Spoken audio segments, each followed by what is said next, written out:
Yeah. What's good, yo? Welcome to another episode of Real Talk, where as always, if shit's real, we talk about it. Yo, I'm your host for tonight, Pat Scorpio, New England representative, and as always, I got my man with me. I'm gonna let him introduce himself.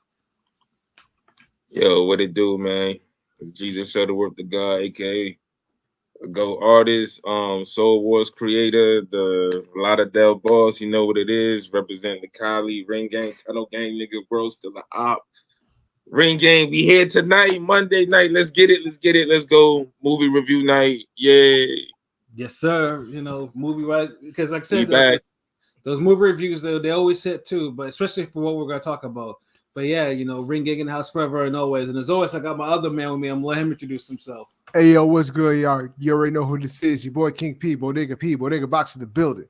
Ring Gig Radio all day. Let's go. We doing movie reviews today. So always I got y'all popcorn. Yeah, of course. Popcorn's always welcome in the bodega. So Yeah, but what's not welcome in the bodega? I don't think anything's pissed me off this week that much that I gotta ban somebody. So Hold on, wait. I got a nomination real quick. Okay, go I ahead. just seen it before the podcast started. I'm seeing niggas like on the Joe Budden clips where I'm bad at niggas who think Joe Budden got a better mixtape discography than Lil Wayne. I like Joe Budden's this mixtape discography. Not saying it's better than Wayne's, but yeah, me and Pierre. That shit ain't on no fucking Wayne level. That shit ain't on no top 10, nigga. You're talking to the wrong person. You're talking. I'm saying. Yeah, I know, bad it, nigga. It's not on Wayne's. I mean, You're Wayne. talking You to the know, wrong fucking. Wayne person. was a moment, but Joe The Budden. nigga, for real, serious? I'm not saying it's better. I'm not saying it's better. That he has better discography than Wayne. He doesn't. But for a bunch of niggas to just agree, like, on some whole shit, like, oh, yeah. Well, they're all Like, yes nigga, men. like, I mean, they're all yes men. like- I didn't see the clip, but I heard about it. They're all yes men. You know, dude, I'm not saying if niggas say, like, yo, who's the 10 rappers who had the best mixtapes, the top 10 best mixtapes? I ain't gonna lie, I'm not thinking of Joe Budden at all. Budden's No, up there. you gotta watch the whole pod. The niggas, everybody was talking about Wayne, everybody was talking about Jeezy, and he kept saying his name like every time. And then niggas was like, "Yeah, I'm not gonna lie, nigga, you do got some fire ass mixtapes."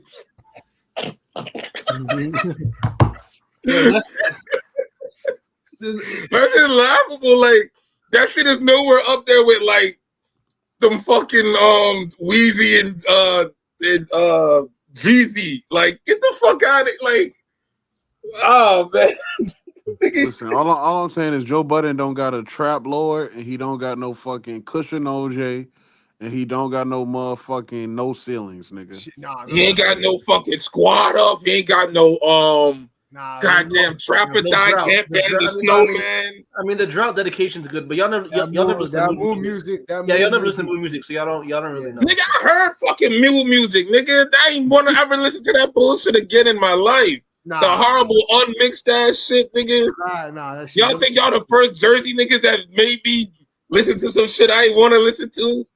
classic. You know what I'm saying? Between that and like He ain't got no champions here. people might not list them like for like best mixtape discographies, but Moon Music and Mixtape Messiah with Chameleonaire are like those were two of my favorite. I mean, I'm not saying like if you think he got a classic, hey, that's arguable, cool. But I'm just saying like top 10. I don't think Joe Budden deserves to be in the top 10, like the greatest that's fine. part. I haven't. Like, I have to, that's all I'm saying. Like, honestly, now you got me thinking. because even Gucci Man is like swim, like got laps around this nigga. Now you got me thinking. I'm gonna sit there. Maybe I'll make my own little top 10 mixtape discography. He ain't got no fucking. It is ridiculous because the only nigga that when they said mixtapes besides Wayne, the only nigga that came to mind was Wiz, nigga. And them niggas brushed Wiz off like he wasn't shit.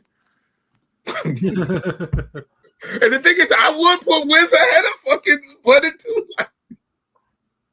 Like Budden's gotta be like, if you want to say Budden like in the top 25, okay. Like, I mean, I remember him at the end of the Clue tapes. You know, with you put the 18 on. I mean, the Fabulous. Come on, Triangle Offense. Yeah, come on, Soul Tapes and Mood Music, nigga. I mean, Joe Budden was whatever. All I'm saying, them shits weren't hitting like no motherfucking Can't Ban the Snowman and Trap or Die and all the other classic shit, nigga. Fucking the Gucci tapes and all the other shit, nigga. Like, that's all I'm saying. But I guess all right. Let me move on. Yeah, moving along. Yeah, that because that'll be a whole other discussion. But I got my other man with me. I'm gonna let him introduce himself. Hey, What's Fly's Conscious Pod, the West Coast Avenger. It's that time again. Ring your radio. Let's get it. Fuck! I said I want Kamara to go in the fucking end zone, not the white boy. And Pat with the spoil. And Pat with the spoilers, of course. Let me guess. Taysom Hill scored. Sorry, I lost my temper. So. All right, but yeah, Conscious Pod, he stays elevated above the clouds, you dig. And last but certainly not least, I got my other man with me. I'm letting him introduce himself. You already know who it is. Top 5, nigga. First 5 floors. That means we eating good. You know what I'm saying? I dig the little reference, yo. That's what it is, yo. Rome top 5, you know what I'm saying? He's in the house, though. But these fucking Saints are starting to piss me off. Wrong niggas are scoring touchdowns. I got money on this shit. All right, but let me calm down. Let me calm down, because it's Monday, you know what I'm saying?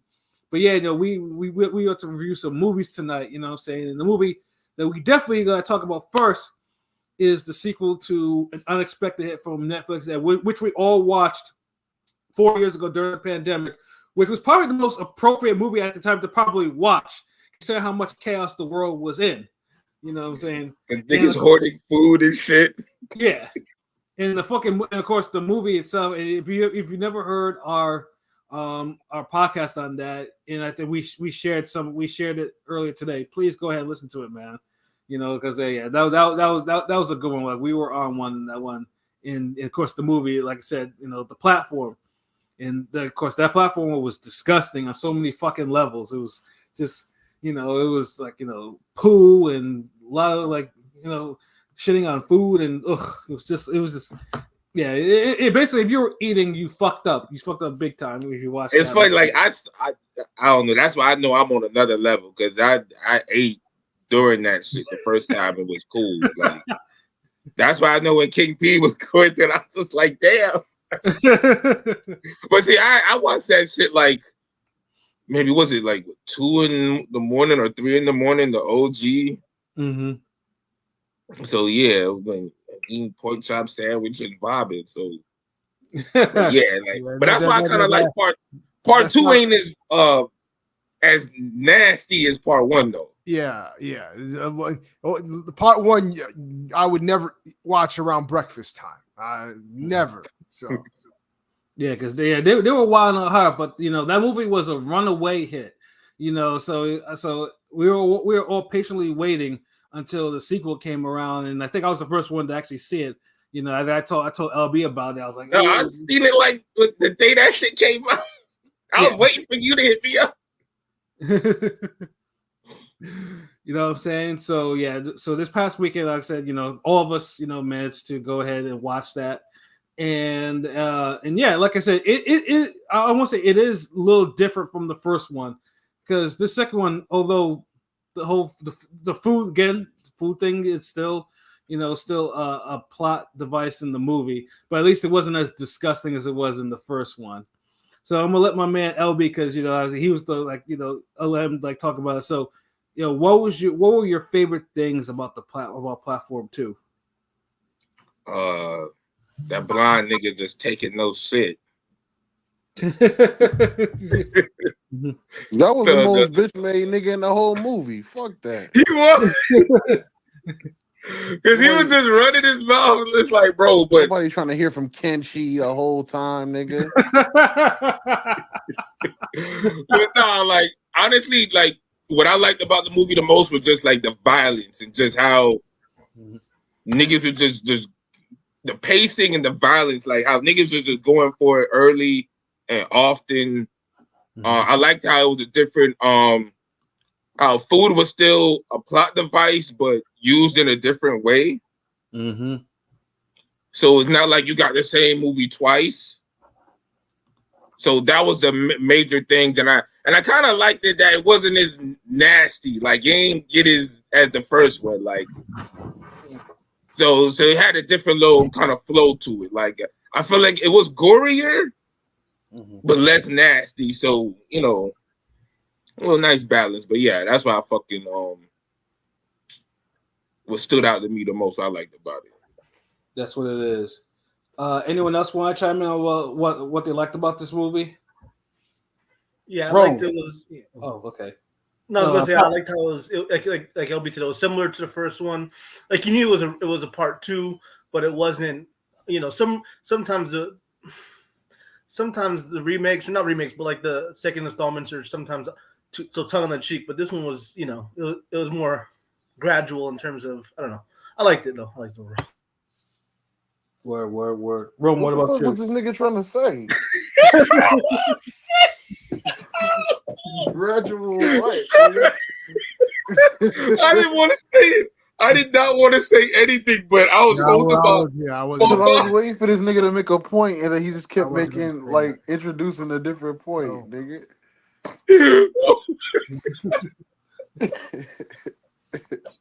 I was waiting because honestly, Pilot, I know you got something to say because the way you would the passion you were speaking with, it just felt like you just couldn't articulate. Like he wanted to say it, but he didn't want to say it. It's like nigga say it. Just say it, nigga. Screen game, bro.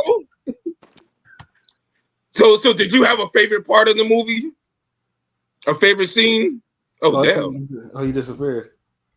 That nigga said he did some ninja shit. He threw like the smoke bomb to the ground and just. Well, Ron, what about you? So what was this? This was supposed to be a prequel, right? It's a prequel. Yeah, it's really a prequel. It's a sequel, but it's really a prequel. I was about to make that. So it first of all, the platform 2 was needed because it really answered most of my questions from the first one. Thank you. You didn't understand what the fuck was running around at the bottom. You're like, yo, where the fuck is this nigga going? Type of shit. Like, what's down there? You never knew. Like, this gave the zombie aspect, the little bottom feeder aspect. Like, it was kind of raw. And it was, I feel like the first one was nastier because these niggas was talking about, it wasn't these niggas was talking about, these niggas was eating the leftovers like it was the last meal on earth. Like, that's what made it more disgusting because these niggas are like pissing on the meal and shit. They had no rules. Niggas eating the chicken and then pissing on it like fuck the people below. Like that shit was the first one was kind of more fucked up. This one, this is like the Red Cross version of fucking the platform. Niggas is like save your plates, throw them out. The next nigga must eat. Sesame Street cleanup shit, nigga. Like okay, put your things away. Like, but nah. One part that killed me was the whole. And they didn't really go into detail on it. Like, both movies have like how what happens when you don't do it, like when you don't put your shit up or whatever. Yeah. The part with the gas and that one lady blew up. Yeah. Nigga, I was like, yo, what the fuck? That shit was crazy. Because her body, I was like, yo, shit, nigga. Yep. That part was hard as fuck, yo. I was like, yo, but. Man, damn. This one was needed because it was like the first one was too much of a cliffhanger. You didn't really have no answer. Yeah, and in fact, because the first one, it was just so many interpretations you could, and then of course it birthed what LB calls the Netflix ending, and then because me and him were talking about this earlier today in terms like that, and how the platform 2 had a Netflix ending too, but the Netflix endings kind of go together. Now to make sense. It's like each got a half of the Netflix ending. Yeah. But you watch both of them, you appreciate it. You're talking about the part after the credits or the part before the credits? Kind of both. Like it's like the part after the credits, that's what really ties everything in together. It's like if you don't have that part, it's almost like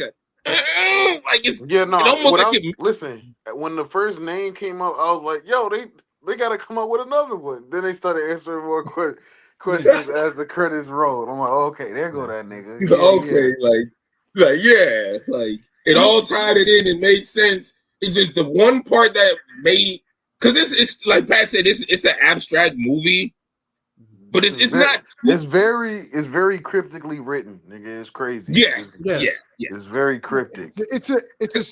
there's a lot of social commentary in this because obviously, like, it's obvious that they're playing on two different sides of the coin. Because the first, and I watched the first one again before I watched the second one because I wanted to just refresh it. And then the fuckery, and it was funny.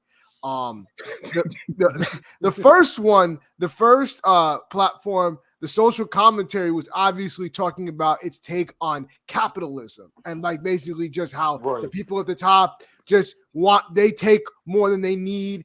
And then which leaves nothing else to the people at the bottom. The people at the bottom and shit on everybody else. It was more about the caste system and who. Then you realize that once these people get from the bottom to the top, they're no fucking different. So like in that aspect, and this time they're doing a social commentary on basically communism. Everybody shares this, shares that. This rule system that sounds good, but ideally doesn't work or help anybody. Like, because the whole.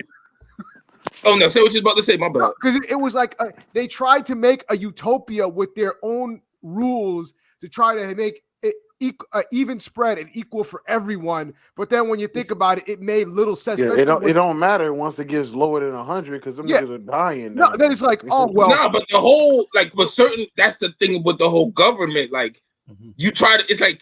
You try to have so many checks and balances until you end up doing some stupid shit. Like, you mean to tell me the niggas who die above me, I can't eat their food? Yeah. And we throwing that away?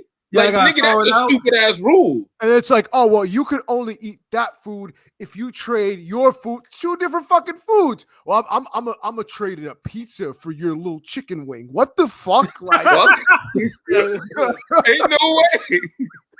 Yeah, they were bugging out like, and of course, if you break through, and I like how they if you of course you break the rules, you suffer a very specific, severe punishment, which is where the gory part started coming. Yeah, that's the bitch's arm that just got crushed by the fucking croquette lady got her shit rocked. I'm like, bitch, you deserve that shit. How the fuck you get one meal a day and you say ham croquettes? Meanwhile, like who would trade for that? Yeah, and like you can't even get like that shit will still make you hungry. What the fuck? Like, dude, it's like that should be like that's like Publix bakery status. Like if you eat 3, like you only want to eat 3 to maybe you're not gonna eat more than 5 of them. Listen, and after that, you don't want to eat them for another 3 weeks or whatever. Had the perfect meal, nigga. A pizza. Also, that motherfucker, that Adam Kalnacki looking motherfucker pissed me. That nigga was nasty looking. He was a pussy. Like he was nasty. Pussy. Listen, I had the dirty face on just watching him on screen, nigga. That nigga was just a nasty looking nigga. Everything he was doing. Oh, shout out to Chris Pratt. Salute. What it do, bro? Yeah, everything that Al Kaneki motherfucker was doing was just a whole bunch. Like it was just disgusting. Like homie, like I needed homie to get it together, but he never got it together. Did anybody notice the nigga from the first one? Yep, Trimagasi. That was my favorite when Trimagasi came. Hold on, but Trimagasi, that nigga has he made too much money from the first one. He got brand new teeth in doing this shit. Because Trimagasi was my favorite character from the first one. So when I saw him in the second, I was like, oh shit, he's back. I love it. Yeah. When I seen him pop up, I had the biggest smile on my face. I was like, oh, this nigga. Because it's like, once he gets into the movie, like, it was going to get better. Like, right. This nigga had the brand new Joe Budden veneers in his mouth. That was when I fully realized that this was a prequel. I'm like, okay. No, it made sense for him to play that role. And he must have got new teeth after the first movie because I went back to look at the first movie. I'm like, yo, I know this nigga wasn't gumless. I mean, he had gums in the movie. Like, what the fuck happened with these big ass teeth? But his teeth was dingy. In the first one, he was just hiding them because his lips was hanging over. But this new movie, he got brand new teeth, nigga. That nigga got them porcelain joints. Hell yeah. My shiny teeth and me ass nigga. So let me ask y'all then. So say y'all had to go there, or you in a situation where you get the choice of your food for every day for the rest of the year. What's your choice? Man. Well, what one meal? It's one meal.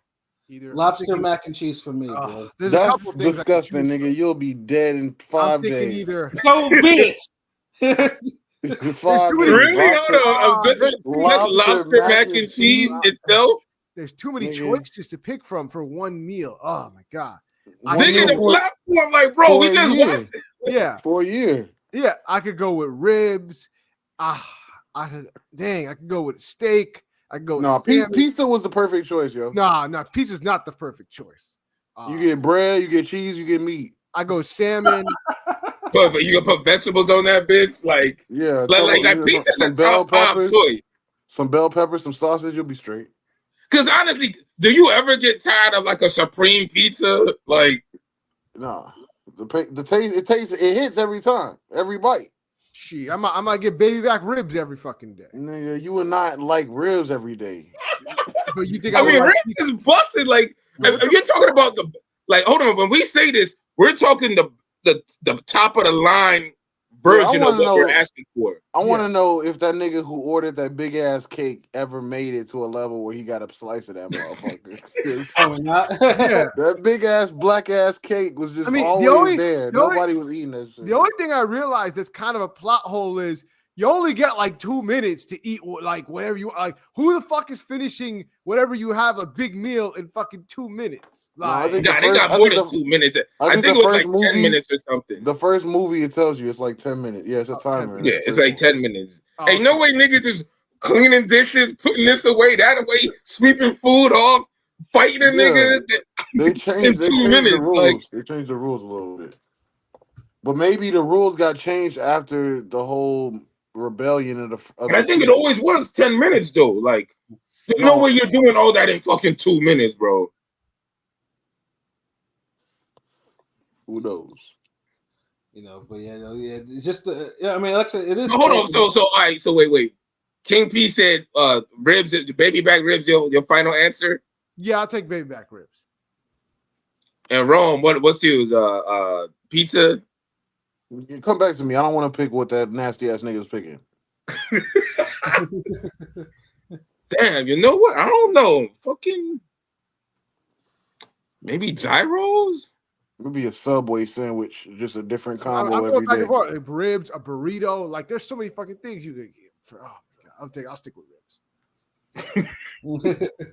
I ain't gonna lie. Maybe like a good ass gyro with the lamb and the sauce. Like, Listen, I'll go with a Baconator and a Frosty. Ugh, jeez. some lamb gyro with some onion rings. Nigga, this ain't a fucking corner store, nigga. Nigga, you added a fucking Frosty. Like, come on. You can get a Frosty. I can't get a fucking onion rings, nigga. Like, I mean, just imagine you go to the back kitchen. Like, which one you think they'll have first, nigga? Shit, they better have some bacon from my fucking Baconator, nigga. That's what the fuck they better have. Shit. I'll do that turkey bacon shit. I ain't gonna lie. I just feel like lobster mac and cheese is good. It's fire. Disgusting. That's lobster mac and cheese is probably the biggest letdown I've ever had in my life, nigga. We just have a good version of it or something, bro. No, and I had truffle mac and cheese is nasty and it's better than lobster mac. God damn, like, you're just not you're not used to eating good, bro. That's what it is. That's all. That shit is just too much, like creamy. It's too much. Pause. it's too rich and decadent for your peasant taste buds. Right? Like, you can't. You gotta eat it. Like, you gotta drink like this. You gotta have a little pinky out for that. You gotta. You know what I mean? Fuck that. Another level, my nigga. Like, Yeah, I just feel like I would get tired of that after like the 5th day. I don't know. I love lobster, so it's like I can never get tired of lobster, man. So that's Yeah, just, I'm that's trying I to mean, I feel you, like, because even with like with King P shit, the baby back ribs, that probably last for like 3 weeks. Yeah, but a food I don't get tired of is pizza, so I'm gonna just stick with the nasty nigga food. Fuck it. But like, if I was to say like the top pizza if I had, I probably could eat that for like a whole month or whatever. So the pizza is like either that or some lamb gyro, something that I know I just will fuck up. they got vegetables is like kind of even. So you going with Like, a gyro, nigga? I just love gyro. That shit's fire, man. Maybe lamb chops or a steak brisket or something. Like, Yeah, y'all niggas gonna be trading plates in 5 days. Watch. Y'all niggas gonna be asking, yo, I'll give you some lobster mac for a ham croquette, ass niggas. I feel like we all got better choices than fucking ham croquette. Like I would have took a Philly cheese over that. Like, ribs is a good choice. Pilot, nigga, what you eating if you on a platform, yo? yeah, what's your food choice? Yeah, Trying to think. Listen, this nigga Pat said lobster mac and cheese, so nothing you say is worse, nigga. Steak / beef and rice. Beef and rice. That's a good combo. You can't go wrong. Steak and rice. Spanish niggas. So no vegetable, just steak and rice. Give me some mac and cheese. I mean, give me some pasta salad. You know the pasta. You know what I'm saying? But this nigga making the whole fucking plate. You don't get nigga. a 3-course meal, nigga. You get a plate. Yeah. Steak, rice, and give me some hot sauce, a little bit of soy sauce, and some pasta salad. Did you see any No, condiments in that nigga, movie? what the fuck? I ain't see one bottle of ketchup on that. Nah, nigga, look. You better just say steak fried rice, nigga. All right. Steak He's fried rice. getting goddamn, because I'm sure fucking King P would love some damn French fries with his ribs. Listen, a Lagrange cook up, some steak and rice, nigga. That's not bad. Some black beans. Not bad. Now y'all, I don't know the black beans, but okay, fuck it. Now we about to do the remix. That's a Spanish plate. What's your one item you get to take down there? What's my one item I get to take down there? I thought about this shit too when I was watching it. I'm like, all I know is it's not no fucking book. I'll tell you that. Shocking. No book. Oh, shit. Nigga brought a book. Like, nigga, you gonna read that shit in 2 days. Like, nigga. Fuck it, probably just my phone. I'm gonna be nice and practical. Bring my phone down there. With no service, nigga. I know. Man. You're in And concrete walls, nigga. I ain't even see no chargers, nigga. Hey, they didn't say nothing about having no service down there, so that's not a plot hole. Yeah, because they didn't have phones. I know, like that. Nigga, no, who you gonna call, nigga? Oh, damn, they didn't feed us today. Like, nigga, you can't call nobody. Yeah, Imagine calling it. nigga, Imagine doing on the phone and just saying like, "Hey, yo, these niggas ate all the fucking food." Set. No, I'm talking shit. But when I was thinking about what I would bring, I was thinking about should I bring my phone and just scroll for days? And I'm like, nah, that shit. Damn, y'all niggas really like. Oh my god, like nah, you can really only scroll for like maybe a day without getting bored, and then after that you rewatching shit. So nah, fuck that. But what you say, Pat? Your phone, nigga? Yeah, nigga, that's my final answer. You sound like a Gen Z nigga. I know. I'll pick a phone too. Make sure I download shit. I'll make sure I got hella mad downloads on that motherfucker. Hey, okay. No answers about fucking phones. Like, Yeah, yo, no phones. Maybe an Here's the iPod. thing. Here, hold iPod on. Hold on. Here's the thing. You can only bring one item. So you can only bring the phone. You can't bring the charger too. The charger, yeah. So, like, your phone will die. Right. This is like a 24 real laptop. This is a real stranded island answer. Like you can't bring a phone. You can't bring a charger either. It's just the phone. Right.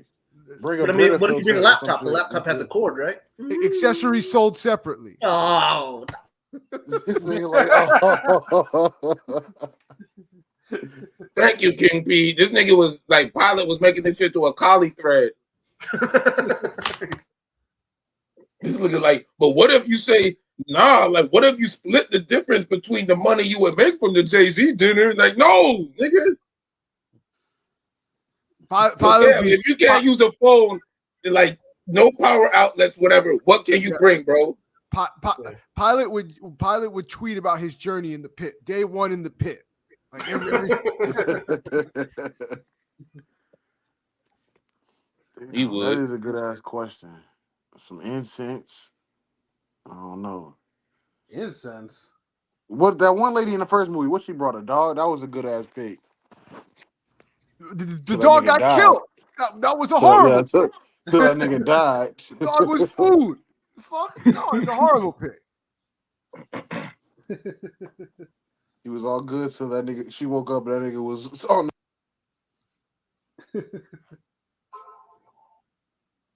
Well, what about you? Well, I mean, so I'll basically, probably go with a dog too, but not no bitch ass dog. A dog that'll actually help you. Oh no, because you gotta feed that motherfucker. exactly. And if you don't feed him, he goes, I'll feed it on your ass. And that nigga ain't getting a slice of this damn pizza, nigga. So I don't... Yeah, you're gonna have to split. You're gonna have to do what the girl did in the first one. One day you eat, the next day the dog eats. Yeah, fuck that. The dog not gonna survive. So, That nigga would be a donation on week 3. oh nigga. my god. That you see that dog that get strapped to that damn platform, nigga.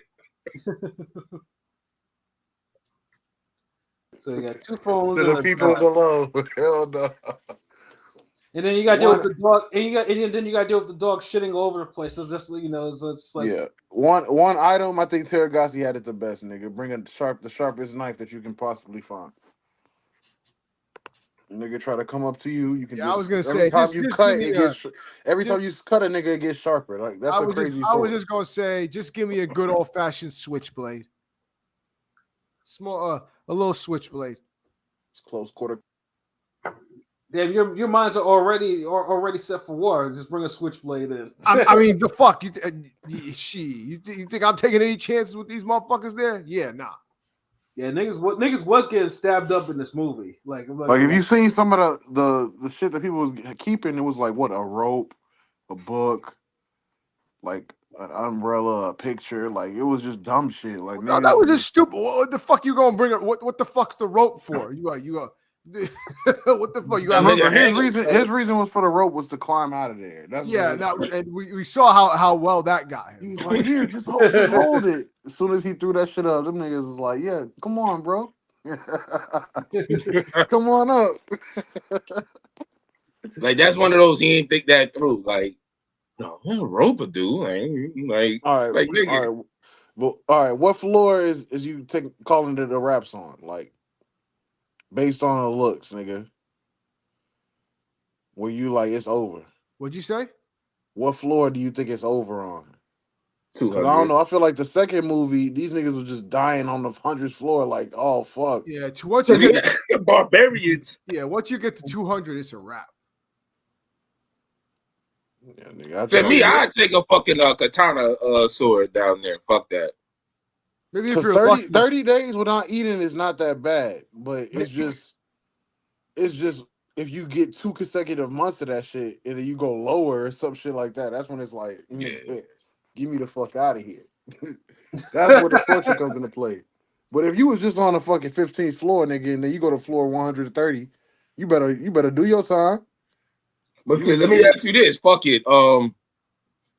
Because we all thinking about weapons. I mean, at least we thinking about weapons. These niggas thinking about scrolling on their fucking phones and shit. Yeah, that's crazy. I know, right? I thought Pat would have brought I'm looking. an Olympic workbench or something. I'm looking, and it says you could survive up to 2 months without food. So, But how serviceable will you be? Will you be like Chad Dawson against Edison Miranda in sparring, or like? You seen how much the big nigga lost? That nigga lost like probably like 100 pounds doing that movie. I don't know if y'all seen that little when they went to the second floor. Yeah, I think it was like, oh shit. Before the fat nigga died, that nigga was withering away, and he was still. Because they went to like 24 first, and then I think it was like what 46 or some shit. No, it was like 78 or some shit like that. 72. Yeah, it was still okay, Because I know it was still within the 100. Yeah, my bad. Yeah, but I'm like, yo, 72. y'all not eating at 72. Them niggas is just something's not right. Yeah, but so which movie would you think you could deal with more? This shit with the barbarians and these niggas, like, yo, if you don't stop these niggas from fucking doing this, then you getting fucked up, or the free for all from part 1. Listen, if I'm eating a dead nigga's meal, if some blind nigga comes down to shit talking about he gotta take my hand off, I'm gonna whoop that nigga's ass. I don't give a fuck if he can see or not. I mean, eventually he got in the end, you know. So. Yeah, but I don't know how The thing he is, lasted. it took too long for him to get got though. How does he? First of all, how is he on the platform coming down? All these niggas, hundreds of niggas getting stabbed up all around him. The blind nigga is the last nigga to get stabbed. Like you don't even see him really get got. Like he just And this fucked up nigga's- at the end. Like This nigga damn. is the main niggas that them niggas want to attack, but he's just sitting there the whole time. They're like, how he survived? Like, he got like Yeah, I mean, pretty much it's like he's the pretty much he tells. he'd have been everyone- the first nigga to get got. And Terragossi stabbed a bitch that was giving him some play. That shit was fucked up. Yeah, I'm like, nigga, it's like, I'm at like, one yo, point it was like, yo, these niggas just stabbing anyone. It's like, fuck it. they had to get the black lady up out of there. They're like, nah. Yeah. They're Yeah. like, nah, we had a nigga last in the last movie. Fuck that. I mean, pretty much the blind dude pretty much didn't listen to nobody except for the quirky looking dude. You know what I'm saying? Like, you know, that's the pretty much the only. That's Yeah, what the kid with Down syndrome who was in the first movie too. yeah. Wait, he was? Yeah. Yeah. He was in the when they were going down delivering food to people. He was like, "You're wasting it. I'm gonna just cut it. I'm gonna cut him open and eat the food that you gave him." Oh yeah, I do remember that. Yeah. Like his dumbass. Like, Yeah, dude but definitely that had blind nigga would have been syndrome. got. Definitely had some Down syndrome. That kid. I mean, I didn't want to say it explicitly. That's why I said the quirky looking dude. It's a movie. I could say it. That motherfucker had Down syndrome. Yeah, the Quasimodo ass nigga. Yeah, I'm not gonna lie to you. That kind of threw me off though. Like the dub voice, like clearly, you know, dude was a little touched, but dude was speaking mad, clear, and intelligent. That shit was fucking with me a little bit. I'm not gonna lie. See, I watched the damn Spanish version. I can't the dub. I ain't watched No, the dub. I watched the English version, but that shit was like, oh my god, like this the second one had some of the most confusing and elaborate survival rules of any fucking horror movie. All this musical chair switcheroo shit is like, what the fuck? yeah. but the dialogue in the first one was way better. That shit needed a visual diagram. Like This bro, shit was too encrypted. Like the dialogue. Yeah, I agree on that. Like that's the one thing that this one that dropped it a little. The platform 2 is more visual. It's like it gives you options. You see what you see or you don't see it. It's not going to tell you. now But- also You don't interpret the law. You obey the law. Yeah. like at the end, the selection of the child. That shit is kind of is weird. It's like the best child gets chosen to be put in. Yeah, it's like a daycare these niggas got. Then they got like a whole another shit. They be like, all Because right. if you see they're like Are you climbing to on the top block? of each other, and then the first boy that gets to the top, they just stop it. Yeah. That shit was weird at the end. I don't know. At the end, that shit was like some cult shit. That seemed like some weird shit, yo.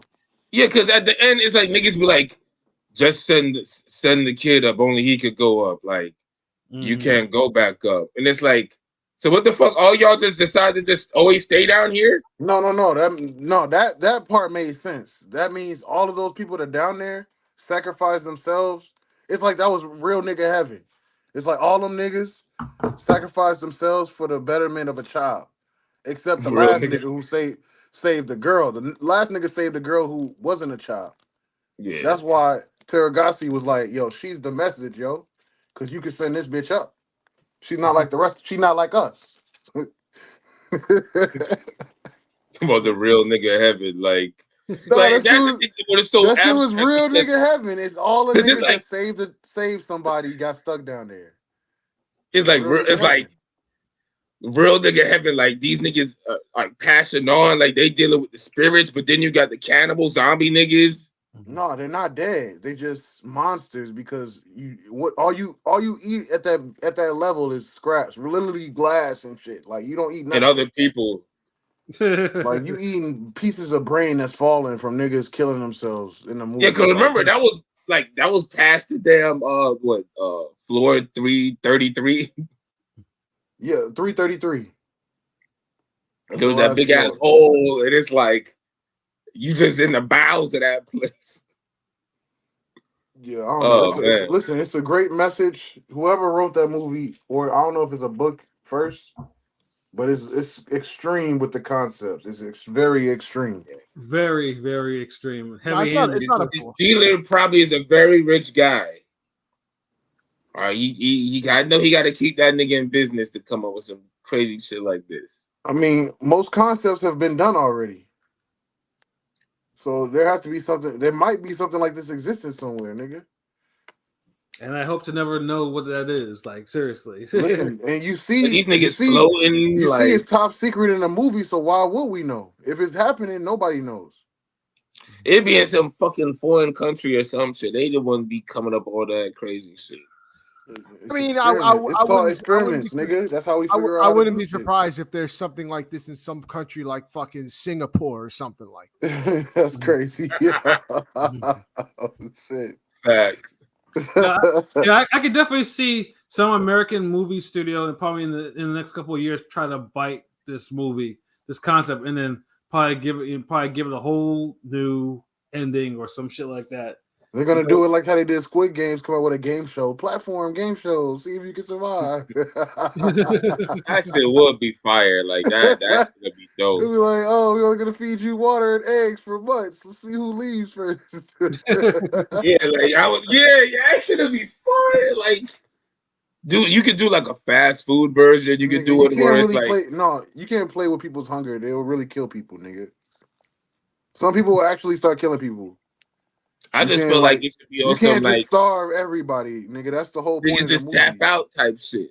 When you start, you seen that was one of the smartest plays by Kenchi when he was like, "Nah, nigga, we just gonna throw all the food away and wait till you niggas get tired, then we go kill y'all niggas." Yeah. That was one of the smartest plays. I'm like, damn, this nigga smart as hell.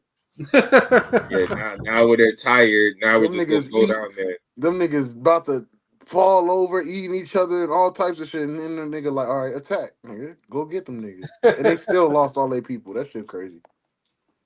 Because at that point, everybody was all just crazy, like fuck it, like rah! No, that was that was a dope fight scene though. I ain't gonna lie. Yeah. It was. When them Like, yeah. coming down off the platform, everybody just going, yeah, that shit was a good scene. Everyone was just going ham, just stabbing the next nigga next to you or something like that. It was like, Listen, the platform has been good with cinematography. I don't know. I don't know if it's the Yeah. way it's shot or what they're shooting. I mean, But it's actually, just- the second one is different, an improvement upon the first one too. Like everything about it was like how it looked was a big improvement. It was just they had the fight scenes was like for real in this. That's why I don't think the first one had a fight scene. No, I did, like especially Oh towards yeah, the end. that girl was going down killing shit. Yeah. And then him and the black dude, and they teamed up, and No, this shit was way more brutal. I don't know why. To Yeah. me, I'm just watching this shit. I'm like, I can't even take a bite. and of you had nothing. like you had the torture moments with the niggas losing their arms. Yeah, that's And then No, remember hey, how they that get was- fed at the bottom, how they tie them to the bottom of it, and you go down to the real nigga heaven. yeah, that was probably the most squirmy part. yeah. But so in terms of like giving it like in ratings and stuff like that. So what would we actually give this movie in terms of like 1 through 10? It's definitely higher than part one. I'm trying to think. I think I scored part one a 7. I don't remember what my score was. I'm not rating this higher than the first one, but that's just my opinion. I give this one a 7. Because the first one dropped too many notches because of the ending. Yeah, I give it a 7. I kind of lost to 8, but I was like, But this one's definitely better than the first one. So I really fucked with it. I'll probably give it a 9. Mine, I give it an 8. The only thing that jumped to me is like this one. The characters weren't necessarily like fleshed out. Like they were just there. You know what I'm saying? Sometimes some characters were just like there, like like Adam Kalnaki, motherfucker. Like it was just Yeah. yeah. Like the characters weren't too fleshed out though. And Because I feel like I had to give it an extra point for how the ending kind of brought. It's like I don't think you could honestly separate the movies. yeah. You almost have to watch them both together to truly appreciate them. Yeah, I feel like how you got to do it. You got to watch the second one, then watch the first one. because the second one, the first one just left me so confused. I was just like, yo, what the fuck did I just see? But the second one, it tells you why they're doing what they're doing. In the first one, you understand why the rules was in place because you're like, oh damn, this nigga Terragosi's out of his fucking mind. He knows the rules and he's just breaking them because he's seen all the shit that happened before. Yeah, where it's like it's the niggas always gonna throw the balance off. So it's like fuck it, like, and then you got the barbarians who was just running around. Well, no, actually, he don't really know the rules because off rip, that nigga got down on his knees and started fucking going for them chicken wings, nigga. Like, Hell yeah. That nigga, he never observed the rule that one day. Got down on one knee, started stuffing his face, and then she was like, "You coming with me?" He was like, "No," because he went for the wings because he was going for his pizza, and he already said somebody already ate his pizza, ate his pizza at the higher level. No, not that nigga, the other nigga, not the white nigga from the beginning, the Terragasi. Trimagasi. Yeah, Terragasi, he ain't give a fuck about no rules. That nigga he was down there to eat people. You could tell. That nigga was celebrating. Them nigga was like, yo, why don't we just eat his people? Them niggas threw him on his shoulder like he just won the finals. They're like, yeah, eat his people. Like, yo, that's a GOAT playbook. Like, why? I ain't gonna lie. He was the best character. I ain't gonna lie. Like, you can't have that movie without that nigga. I understand the porcelain chops now. Hey, Ron, but what did you give the movie for a rating though? See, I don't even recall what I gave the first one, but I would say it was. It's a sick movie. Mm-hmm. Concept wise, crazy. Visually crazy. I'll go a 9 because I'll watch it again. Yeah. And I'll watch both of them back to back. That's how good the whole series is. So if I can watch a whole 2 movies back to back, that means they did their job, nigga. Facts. You're not gonna see me watch Bad Boys 1 and then be like, fuck it, let me throw on Bad Boys 2. Like, nigga, nah, nigga, I've seen enough. Next series. Although I feel like you could watch Bad Boys 2 and then watch Bad Boys 4, right? But Platform is great. It's to the point where it's one of the movies where you be like, yo, have you seen The Platform? Nah. That you want to watch it with a nigga just to see their reaction. Like, it's one of them. Yeah. Mm-hmm. It's one of them. Like, you never seen The Platform? Fuck it, I'll watch it with you. That's just good. Yeah, you gotta see that. Yeah. So yeah, I'll give it a 9. But I'm pretty sure everyone agrees that it's fully recommended. Everyone should go watch it, and then of course they gotta watch both movies. You can't just go into it too blind. I would go 2-1 because 1-2 is too confusing. Yeah, to me, I guess that's the whole experience of it. Like, just to put the pieces, like it's like putting the puzzle together. Like you get that's true. That's true. What does this all mean? Yeah. So Pat, Pat, which one do you prefer, the first one or the second? I prefer the second one by a little bit because basically I like the violence in this one. Like the first one was violent, but it was also disgusting, and it was just like it was too disgusting at times. I still prefer the first one. The first one is more slick, like the talking, in the background, the music is more eerie. It's more dialogue. This one was missing. Yeah. It's like that the music, like part 1 had that type of fucking like cinematic.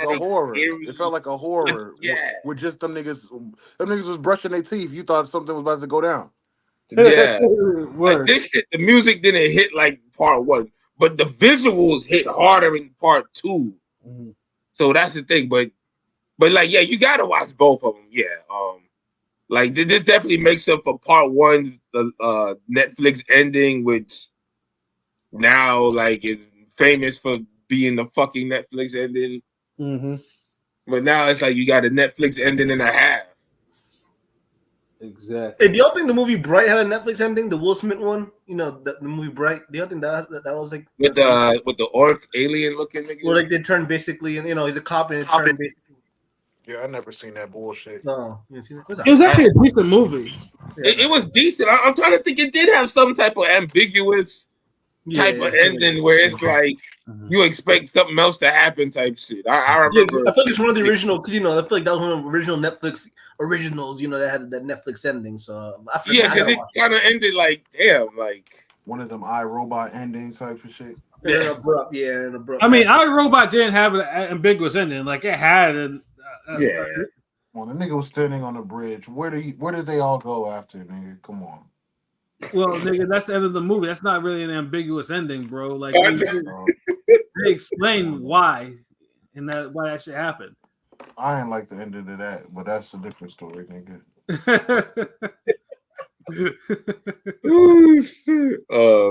but hey, we got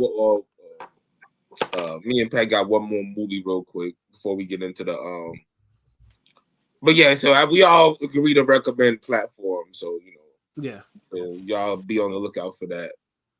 It's on Netflix, nigga. What the fuck? Y'all watching shit. I don't know. I don't understand how it's number one on Netflix, but platform was never number one on Netflix, I don't think.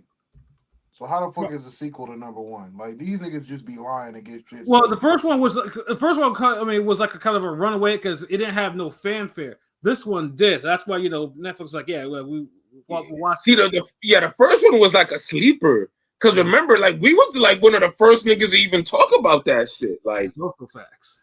Like that shit was a sleeper. Like it didn't really catch on until like maybe the second, third, fourth week. And by then we already had our shit circulating. Cause we all watched that shit, I think, within the first 3 or 4 days. Like I think maybe 2 to 3 days, 4 days. It was one whole weekend we did that shit. Mm-hmm. So yeah, that was like so everybody already caught on and knew, so it was like, all right, fuck it. Right. Niggas were looking forward to part 2. Yeah. But yeah, no, either way, I mean Netflix knows what it's doing now. It's now trying to capitalize on what it didn't capitalize before back in 2020 with the first movie. So, I said, but yeah, definitely worth the viewing. And like LB said too, we also me and him, we both watched the remake of Speak No Evil. Now, funny things too is we also did me and him also did a review on the first one too. It's out there, and this as you heard the story before, but LB was the one who put me onto the movie. And he was like, "Yo, this is like a fucked up movie. Watch this and shit like that." And I watched this shit, and I was just like, and of course I made text this nigga like, "What the fuck did you have me watch like this? Like this shit was like." This shit was too much, and this nigga was just laughing like, so maybe I'm a fucked up nigga. I like watching this shit. Yeah, this shit was entertaining, nigga. Dude, it's basically like this couple and their kid, like there's this family on like some European vacation, randomly become quick little vacation buddies with another couple and their kid, and they, after the vacation time spent together, whatever, they go their separate lives. But the one family says, "Hey man, y'all need to come fuck with us. We got like a little farm out in the country. It's nice. Like you're always welcome. So, and they said, "Okay, yeah, we'll think about it." And so like months later, the people in the country sent them a letter, and the husband and the wife, they talk about it. They're like, "Yeah, we don't barely know these people like that. Should we do it? Nah, let's go there." And they say, "All right, fuck it, let's go." So they go out there, bring their jet, and it's like the family welcomes them, but it's done in a condescending way. It's like they trolling them. They're low key disrespectful. Like they cook some beef Wellington or like some type of beef meal, some type of stew, some beef, and the dude takes a fork and gets a big chunk of it, and he asked the husband's wife to try it, and she just eats it, and then this bitch like no one's damn well she's a fucking vegan vegetarian ass broad, and they just force themselves on each other. Like it's so they made them pay for that, but. The OG version, the one that's done in Denmark, it's so like it starts subtle, then it picks it up, it creeps along, it builds up, and it's almost to the point where it's like, okay, damn, like y'all ain't gonna say something. the remake, this whole American one, it's like they try to follow the footsteps of the OG, but they rush it. And what saves it is McCoy's McAvoy, yeah, James McAvoy's. I'm sorry, James McAvoy's performance. He kills that shit. Yeah, that's easily like when I say one of the best things, like one of the best things about this movie. His performance was easily the best out of the movie. One thing about James McAvoy is every single time that he's in a movie that calls for him to be roided up in some sort of way, and this is like the first movie, this motherfucker is downright fucking scary. Like this, his performance was unhinged as fuck in the remake. Like he was like he's basically his performance was probably comparable to the actors that did the OG one. Like he was down like just demonic. Or he became more dumb. At first, like he was unassuming, then the condescending, and then that's the actor's so great because he the only reason that justifies the fast pace because he keeps up with it. But it's not paced as good as the first one. And I think that's what kind of makes the movie, it makes the show, the whole, it makes, when the movie gets to that point where the tables are, like when the tables flip and it's like, oh shit, these dudes are dangerous. The buildup is more chilling in the first one. It is. Because this one, it's like, the husband like is already emasculated by the wife. Where in the first one, it's not really like that. Yeah, it's not heavily implied. It's just because just the air of suspense of just certain things, like because you're trying to see like who are these people and what are they? Like who are they? What are they? Like why are they like? And then when everything starts falling into place, and this is where I'll be like, what the fuck am I watching? That's where I start spazzing on this nigga LB about this. After that climax hit in the first movie, I was like, what the fuck? Like but it took you there, like it made you just get annoyed, like. It's one of those, it's like I don't know, it's like a rap group where everybody's kind of nice, but there's one nigga whose voice is just so fucking annoying, but he say some wild shit. So you kind of just be waiting for his part, but you don't really, but you kind of, because that's the only thing he got going. And that's how that shit was with the movie, man. Like, yeah. I mean, I'd say the most. I mean, in terms of like the worst thing about this movie is that the American version pussied out on following the OG, like the climaxes.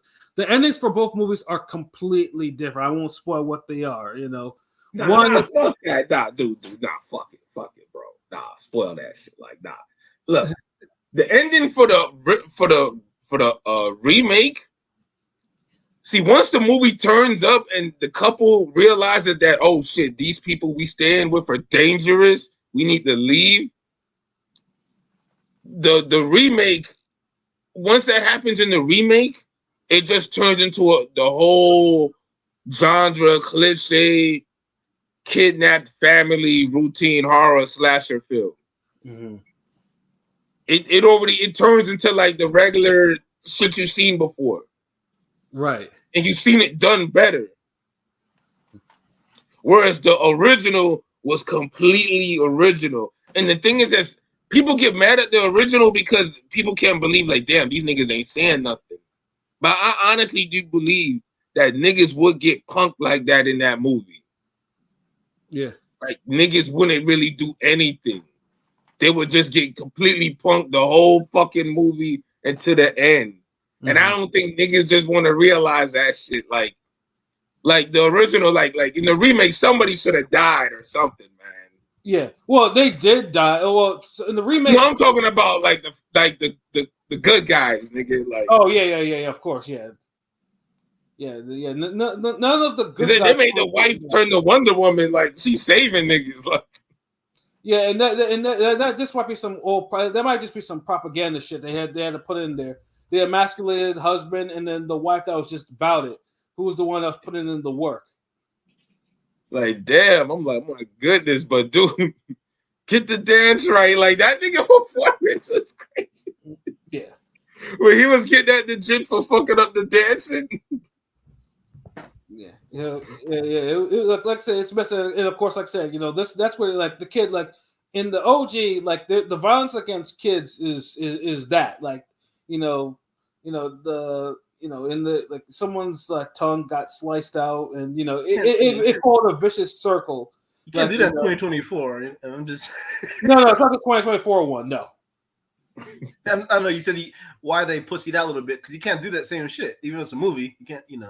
They probably they be doing all types of shit to get against kids in these movies now, nigga. Like it's different now. Like they just be going for shock value now.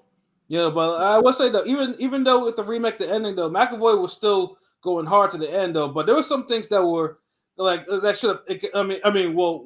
What got him in the end? Like what stopped his rampage made sense though. But this is after this nigga got slashed how many fucking times and took acid to the face, which I don't understand how he wasn't blinded. Yeah, like, that's what I'm saying. Like they made this nigga in the fucking Michael Myers. Like it wasn't a regular movie no more. It became like the same old shit we see all the time.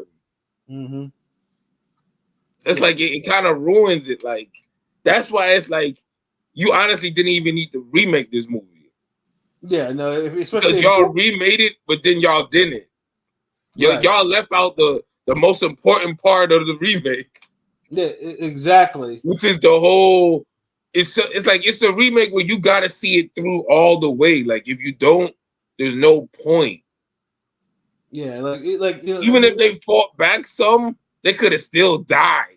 It's just the point, like nah, like it was too late. Y'all should have peeped game type shit. Yeah. So and to me, that's where if I had to give it a score, that's where it kind of dropped.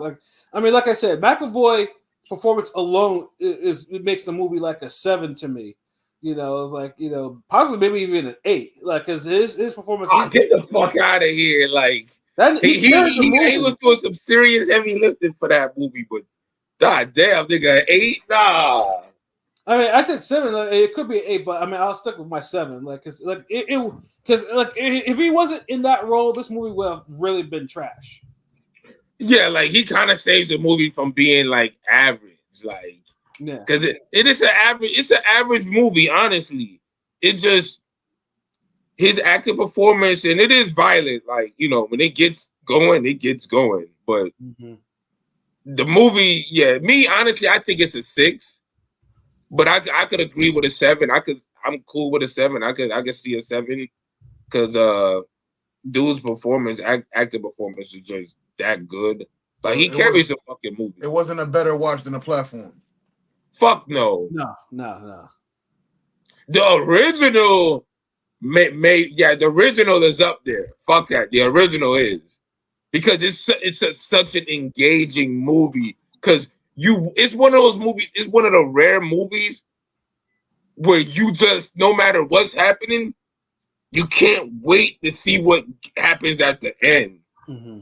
Like I've never seen a movie in my life where I'm just waiting. Like, okay, are they really like the end? The end? Like, is this really going where I think it's going? Like, so and it did.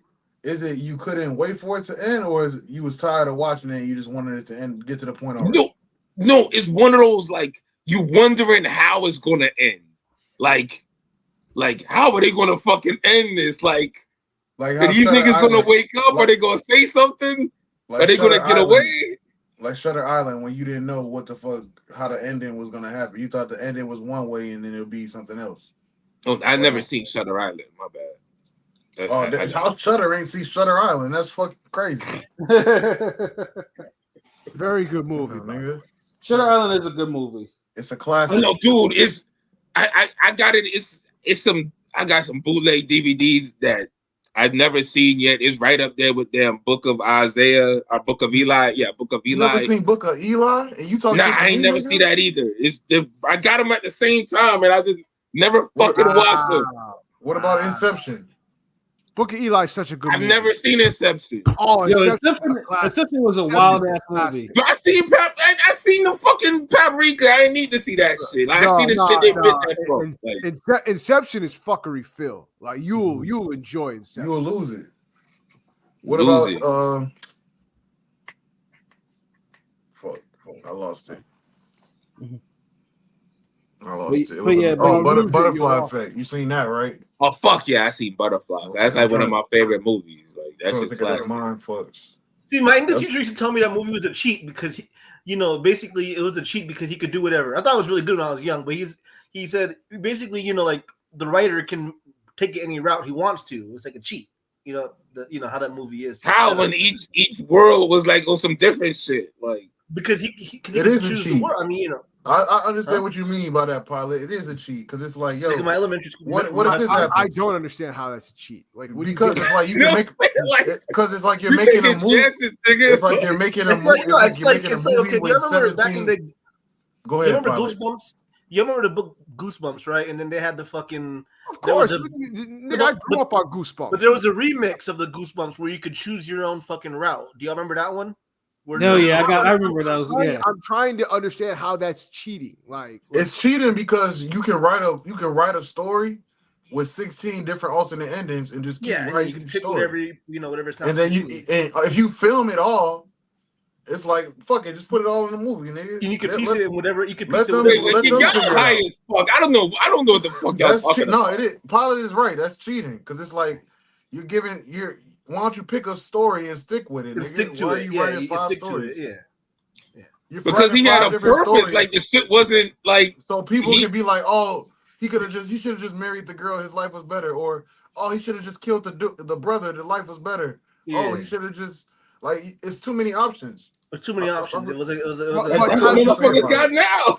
The point is, all those options take you a certain specific place. So I'm not getting Yes. like that's the No, point. that's how they tied it Because in. each one had a drawback.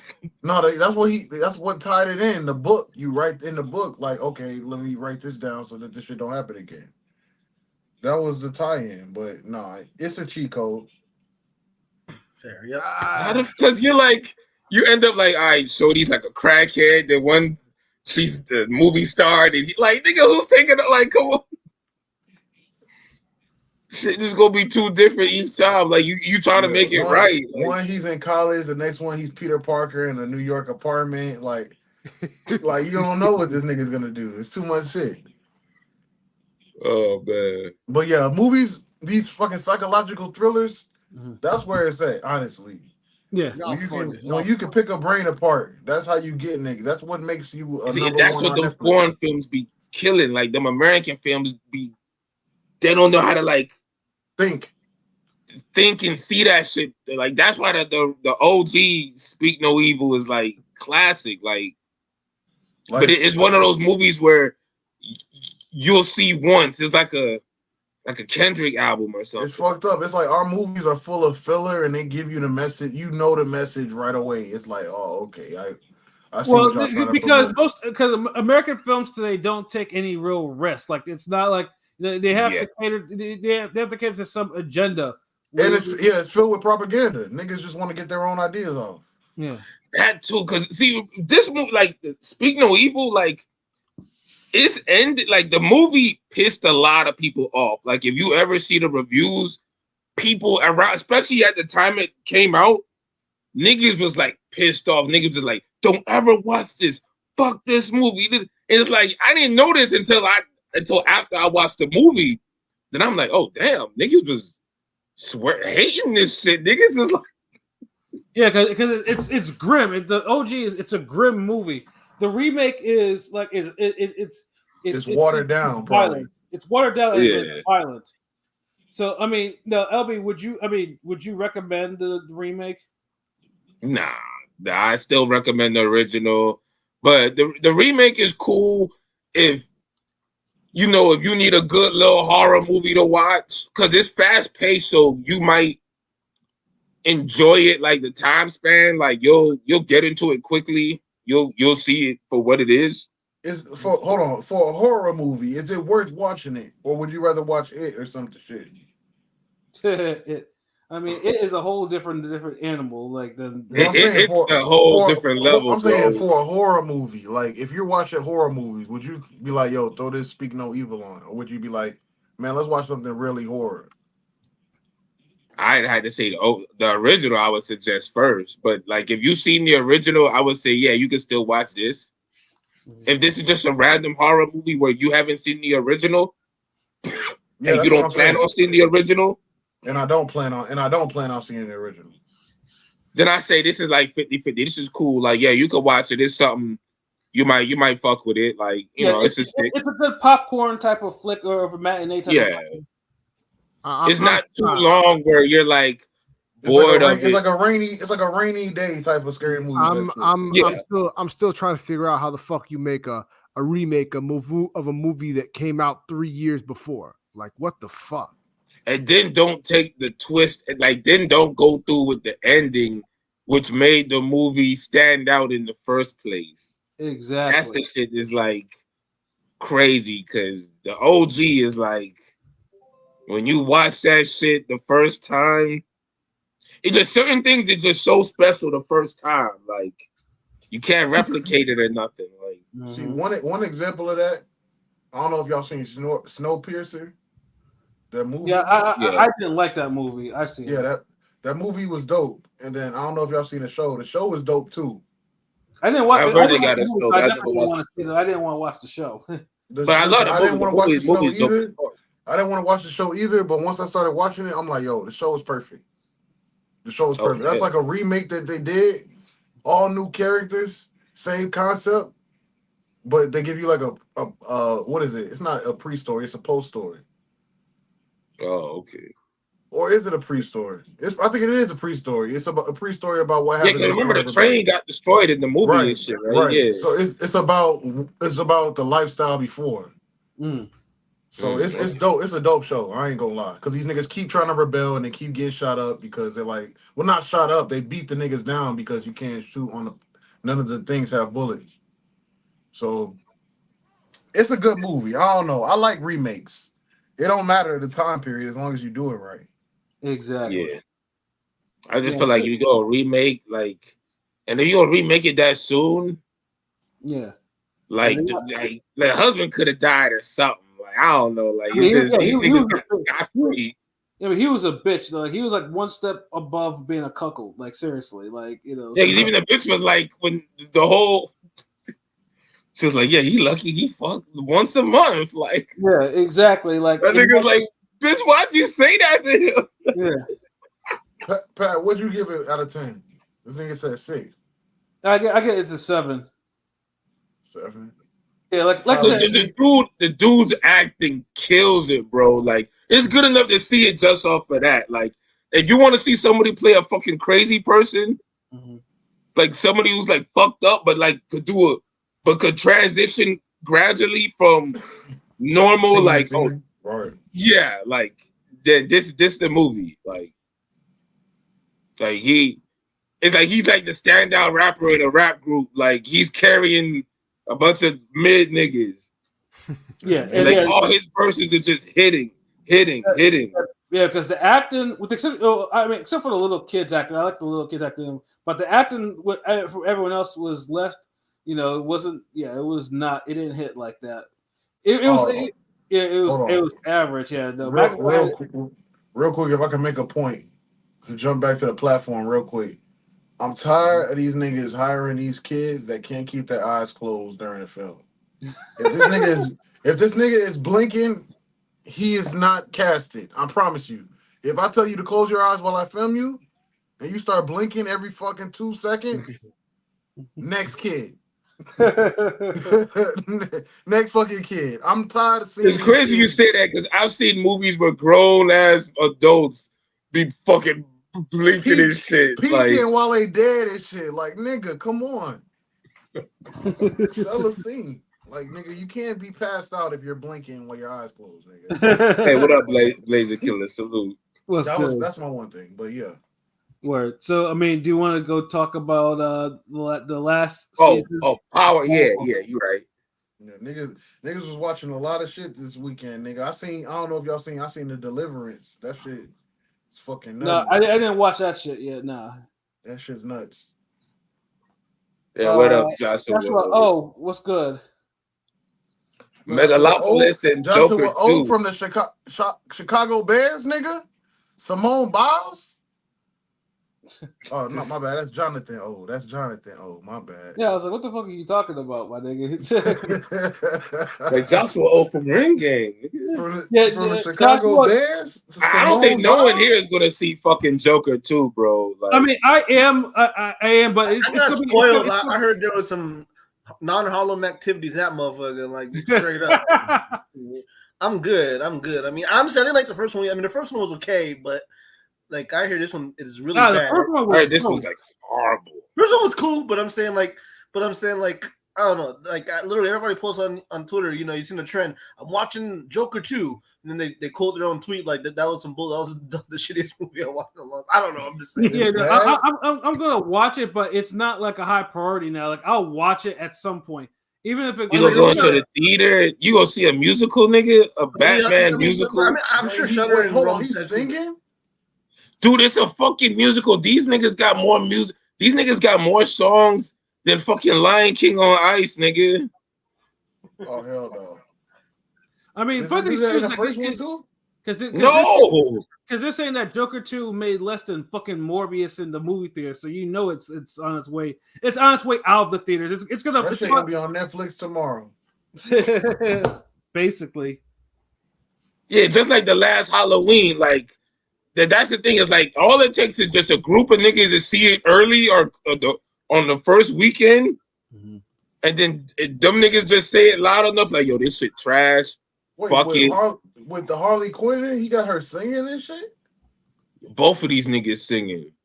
They playing piano. These niggas is like Usher and Alicia Keys or some shit. Like these niggas is like Brian and Stewie Griffin. These niggas doing show tunes and shit. King P, you seen it? No. That's that New York shit, nigga. I know they filmed that shit right over there on them steps over there, nigga. I haven't seen it, and I've heard a lot of bad things. So I'll eventually see it, but I'm really not in a rush to see any fucking musicals. So yeah. Now, once I hear a movie is horrible, I just don't watch it. Like I remember King P told me Wonder Woman 2 was trash. I'd never tried to see Wonder Woman 2. I always got to try to confirm it for myself. But so. I mean, I'm sure like if you're these movies are too fucking long for that confirmation. But I'm sure on Twitter, like y'all saw a bunch of tweets saying that Joker 2 was ass.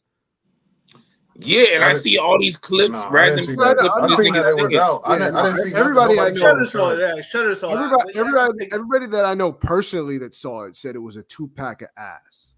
So okay, yeah.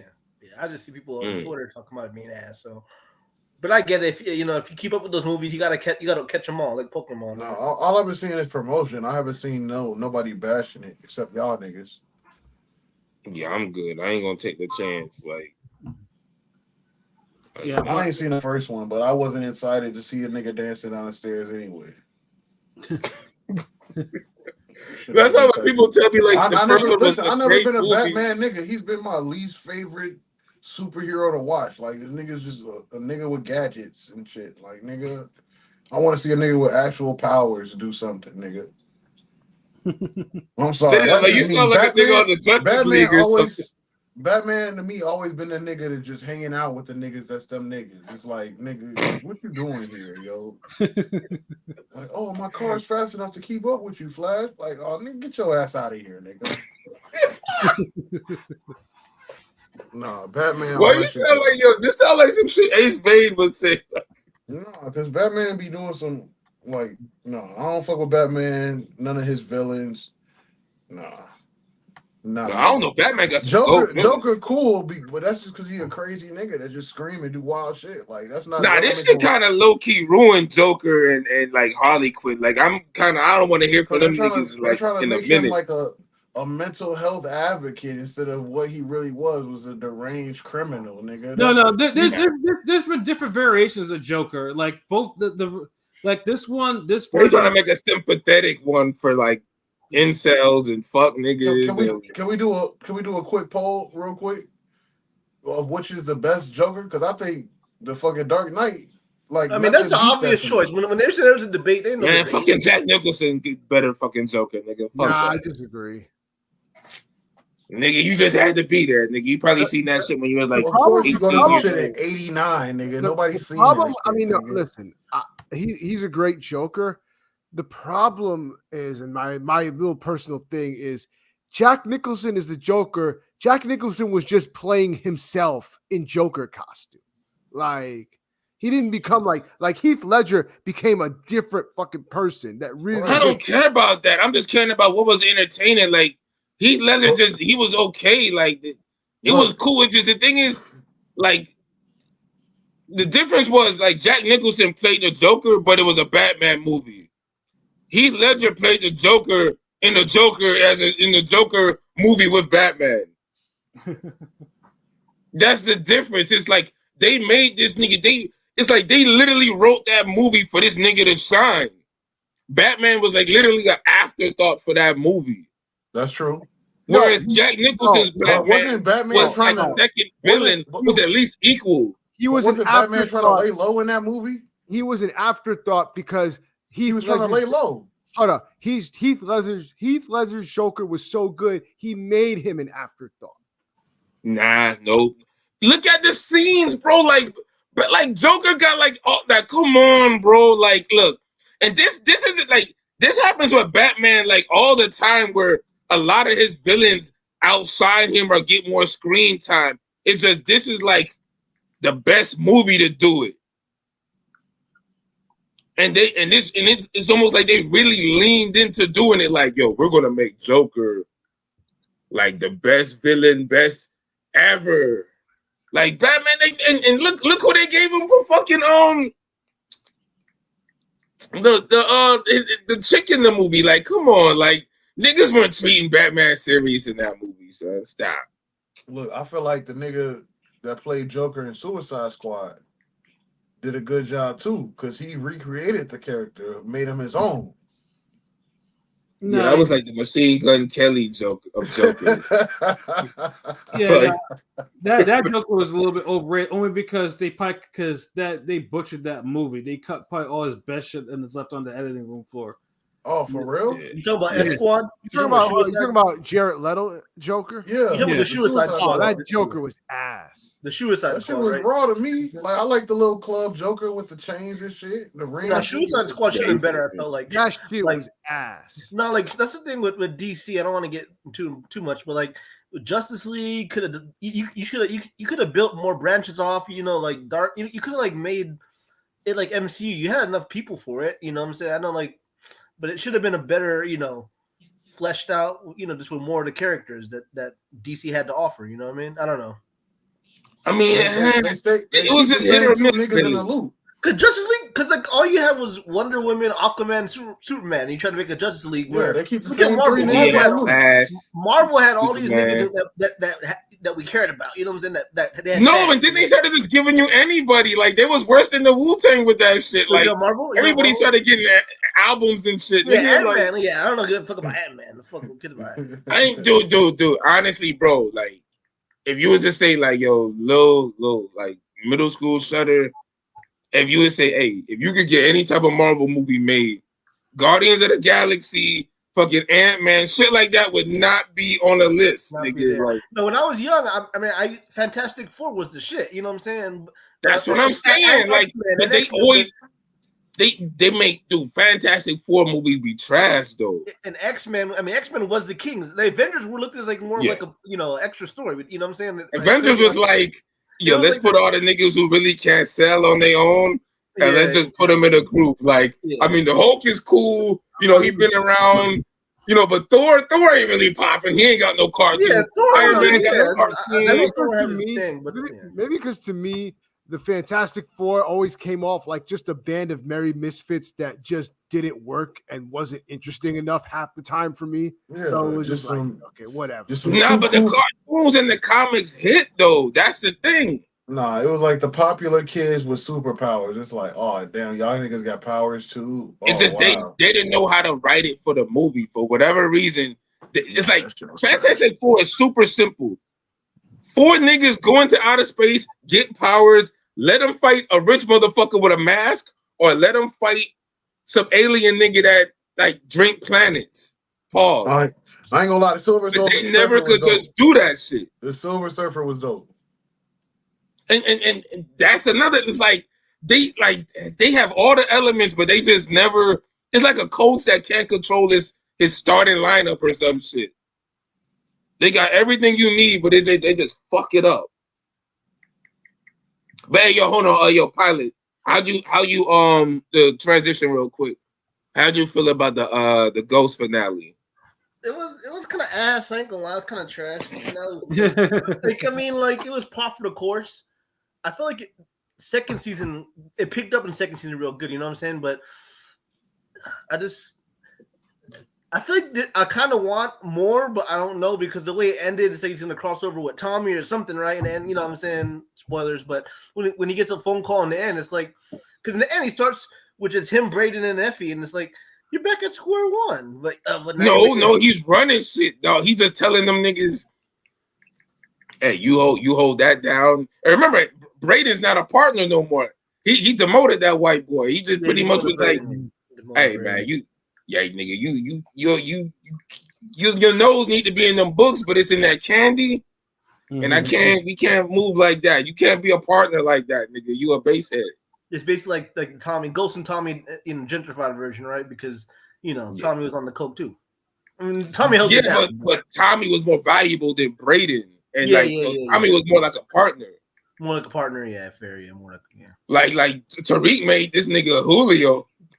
Yeah, I mean, no, it's good. I mean, Woody McClain's a good actor, the dude that played Kane. You know what I mean, Kane. Hell, even Paul's the gay dude. Drew's a really good actor too. And you get past the gay shit. Yeah, so Drew was kind of killing his scenes. Like, yeah, he was killing his role. The writers, they know what the fuck they want to do. Like, they made the gayest character like the most gangster character. Yeah. And Michael Ealy, I don't know what the fuck his purpose was on the show. He was good though. He's a good actor, but clearly, but it was weird to have him on there, and like they try to make you care about too many random characters. Like Noma wasn't even like Noma. I don't give a fuck about Noma. And that's basically I think one of the biggest things about this season. Like I mean, I don't mind new characters, but it just seemed like like if I say it was just like some of them was just aimless, some of them was just bad acting. Bad, or really bad acting. Sometimes, and then it was just, and also just too, like it jumped the shark so many different times. Like every nigga out there is a super thug, or like Lil Thugs is bodying straight up super thugs. Where did Kane go after he got shot, Pat? Where did Kane go? What the fuck? Where did Kane go after he got shot? He disappeared like he was fucking Batman. Plot holes galore. That's that nigga just teleported out of that situation. Like, you mean all that security at that little private airport? These niggas, he shoots somebody in the head and then he just vanished. Mm-hmm. That nigga had Canelo plot armor. Fuck that. Yeah, no, I think this season is like it was just hard to really take that seriously. Take the season seriously because it was just like, damn, it was like these niggas are just like they're like drug lords and shit like that, and then. Everybody wear designer each scene. Yeah, Noma's daughter getting killed for no reason was kind of fucked up. I ain't gonna lie. That needed to happen. Like somebody needed like some fuckery. Yeah. She was actually kind of good at first. I was like, but then I'm just saying, like at the end of the season, the last episode, she was kind of good. Tyreek had a good. See, this is the thing. I was like back and forth because I was like, damn, like.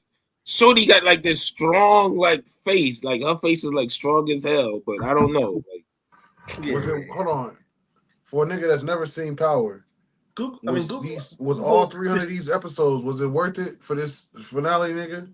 I mean, if you're watching Power, you're either all in or all out. I feel like was all that time worth it for this? Like I know when I watched Breaking Bad, I was entertained and I spent all my days watching that shit. And then when I got to the last episode and I was satisfied, and they came out with a movie. Okay, dope. I mean, I'm over the black shows about drugs and guns and violence, but that's all. I only watch black shows. You satisfied when that shit completed? Pause.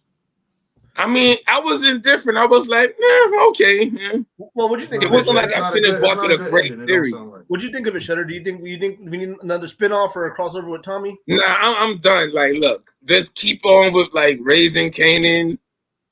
I'm kind of over BMF as well because these niggas got the most unrealistic fucking portrayal of drug dealers I've ever seen in my life. They be having the boss do every little fucking thing. So it sound like it wasn't worth it. Pat, was it worth it? Nah. It wasn't worth all the episodes.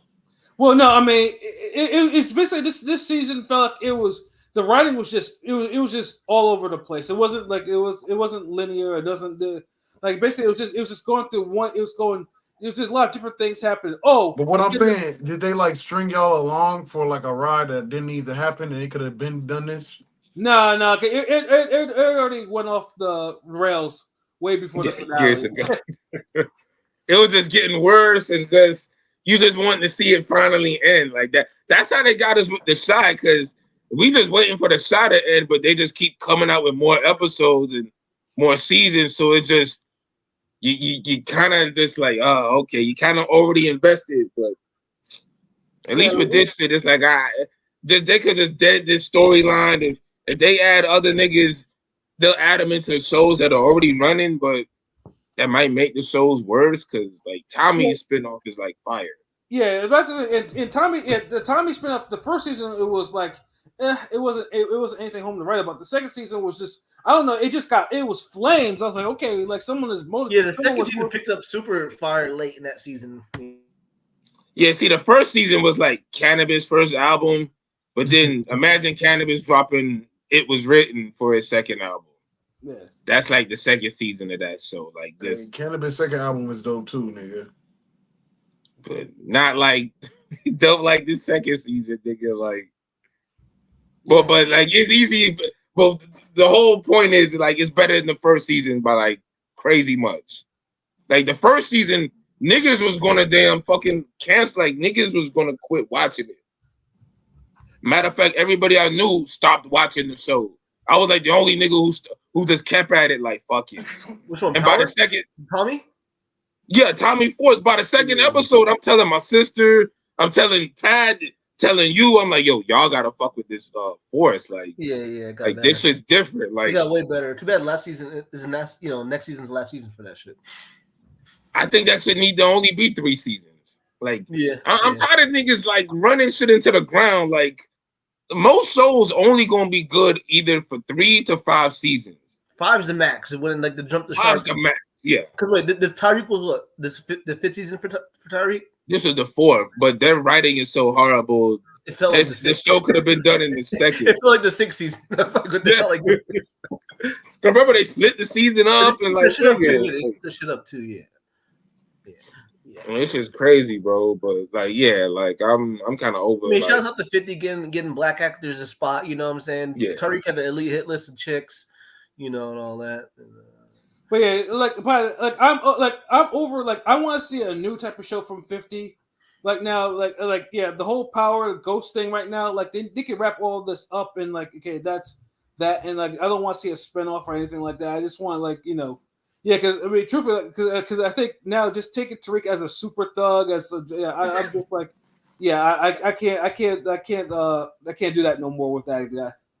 Yeah, I'm good. Yeah, because the way he was moving, he should have been murked like episodes ago. A couple times, 3 times. Yeah, a lot of these niggas like lasted too long. Like that's the thing that killed me. Like some of these niggas, they died too soon. Then some niggas died too late. Like yeah, because the old Power, I ain't gonna lie, the old Power, like there's no way in the hell all the Tejadas, but like how does fucking Kane, the sister, the brother, all the mistakes they've been making, and they all get off basically. Come on, what the fuck is that? What kind of fairy tale shit is that? It's just like Power Junior, like, and the fact that these niggas is running drug empires and these niggas is still writing book reports in school. It's like, bro, like, just why are you still in college? Like, you're not trying to get no trust no more. Like, you're not trying to complete the shit from the will your dad left. Like, bro, there was just like 3. I feel like there's only 3 fucking episodes in the classroom this season. Like, only like 3. Like, that's the whole. It's like the writing is horrible. Like nigga, you reach that level, you're not going to school, bro. But you just maintain it in there just so you can have the connection to see the distribution. Like, nigga, you supposed to have somebody then doing your classwork.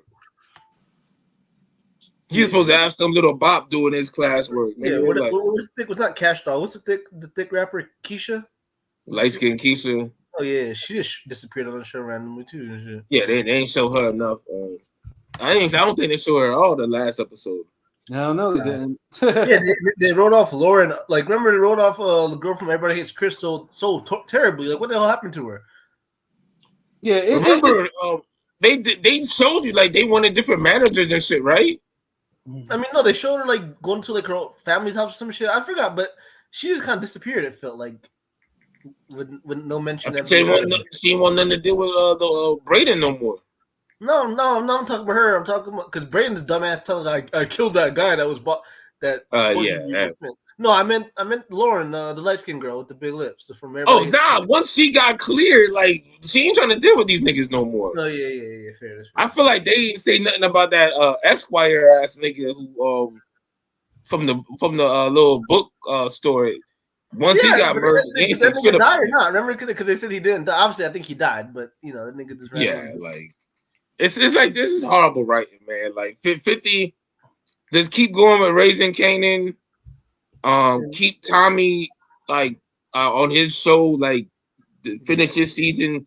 Don't even try to add no other niggas and bring back Tariq Jonathan Majors in a movie. You know, bring back Jonathan Majors in some kind of movie or something. You know, do something different, nigga. Yeah.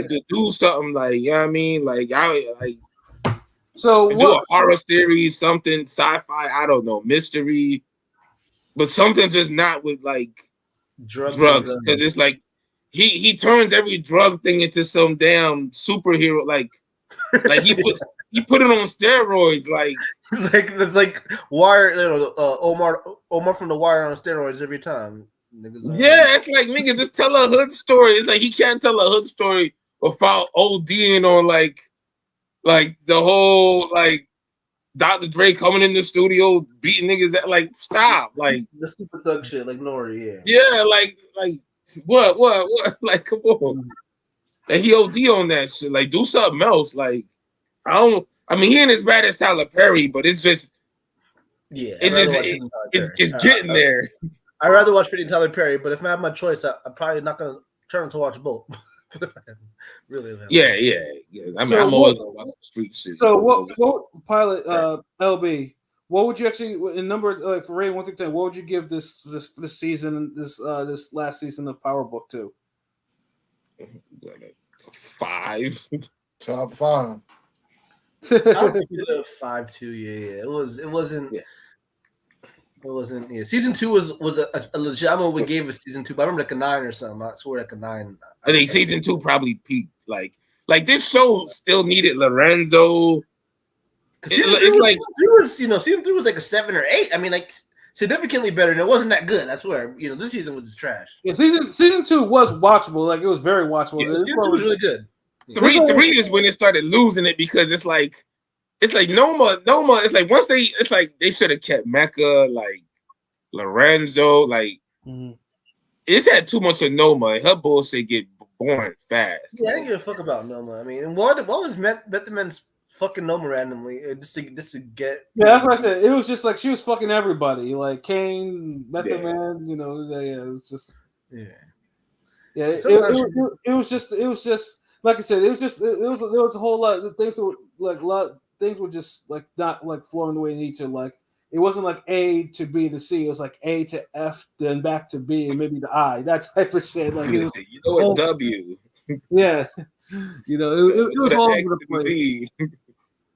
But yeah, like I said, that wasn't like I said. I mean, like I said, 50. I hope he's done with these power. Like I mean, like I said, keep the good shows you have going with the writing. Whoever wrote the last season for Tommy spinoff, make sure you pay that motherfucker so you can keep that shit, so you can draw that out. And then I don't know BMF, and I actually like BMF more than other shows. But the last couple episodes of that of that last season was just like BMF went to shit.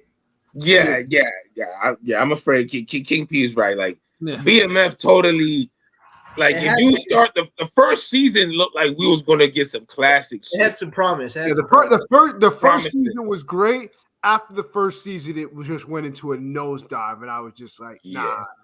Caden's the best. Caden needs at least 2 more seasons, but it probably won't. But I feel like Caden.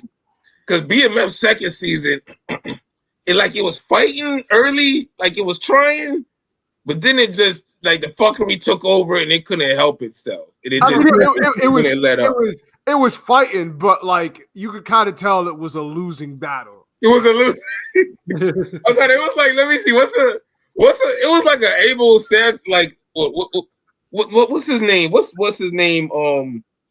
It was like an Abel Ramos fight. Like it was trying, like have some good moments for like, damn, like he might pull this off, but ultimately it just gets away from him. Mm-hmm. But yeah, man, like god damn. But the third season is where it just went full blown. Like yeah, like this nigga don't like no. Is BMF season, crazy. season 3 or season 4 now? BMF season 3 or 4?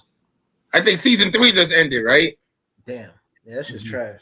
Kanan's the best. Remember now they fucking trying to go to Mexico now. Yeah, now they gotta do a 2-man job in Mexico to get the guy out. Come on, what the fuck is that about? It's like y'all niggas is like the bosses. How are y'all the bosses and y'all walking to fucking Mexico?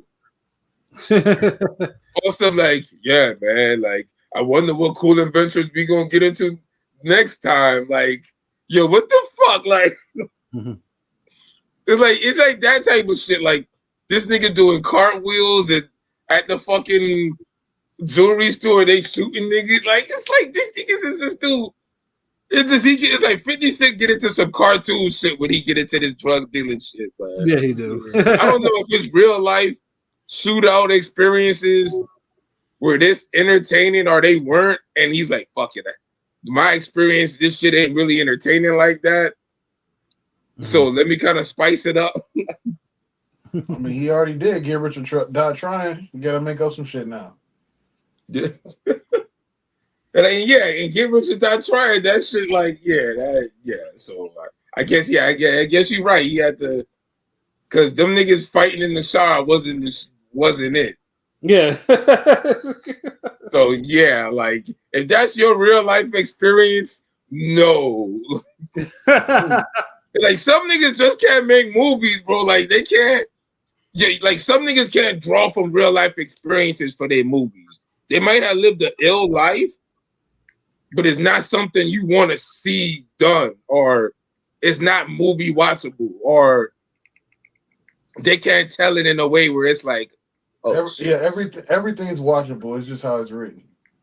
Yeah. He definitely ain't write that shit right then. That I would have left that off the fucking movie. Like, but this shit here, nigga, like, yeah, he gotta. Like, can we get some normal shootouts and normal niggas in the trap? Like, none of these crazy ass characters and like, dude, fuck out of here. But Raising Kanan is dope though. Like, I still fuck with that. And then Tommy Force. Yeah. But damn, Blazing Killer, you active in this motherfucker. I know it's off topic, but y'all excited for Saturday's main event? I'm counting the hours, bro. Yeah. Damn, nigga, you gonna be counting for a minute. It's like fucking Monday. Yeah, like I'm excited though. I'm excited. Yeah, at least I mean they changed it now. I mean, obviously you have to. I mean, the main event's on ESPN Plus. The rest of the cards on DAZN, but it's not behind pay-per-view. It's not pay-per-view anymore. It's actually if you have the subscription and you live in US or Canada, you get that shit as part of your subscription, which is probably yay. They must have heard me on the damn podcast enough. They must have seen the Android tweet. Hey, yo, Android, we did it, my nigga. We did it, yo. We won. Yeah, I mean, to me, obviously, I look forward to it more because for the gambling reasons, obviously. It's so weird to have one fight, right? I mean, it's so weird to have one fight on ESPN Plus. I mean, it's a fight. It's a damn and on ESPN Plus at that. Like, who is advising these niggas? Like, I don't know why it's not on regular ESPN, but it's probably because of college football, college something. That's probably the reason. This is a fight niggas been waiting 6-7 years for.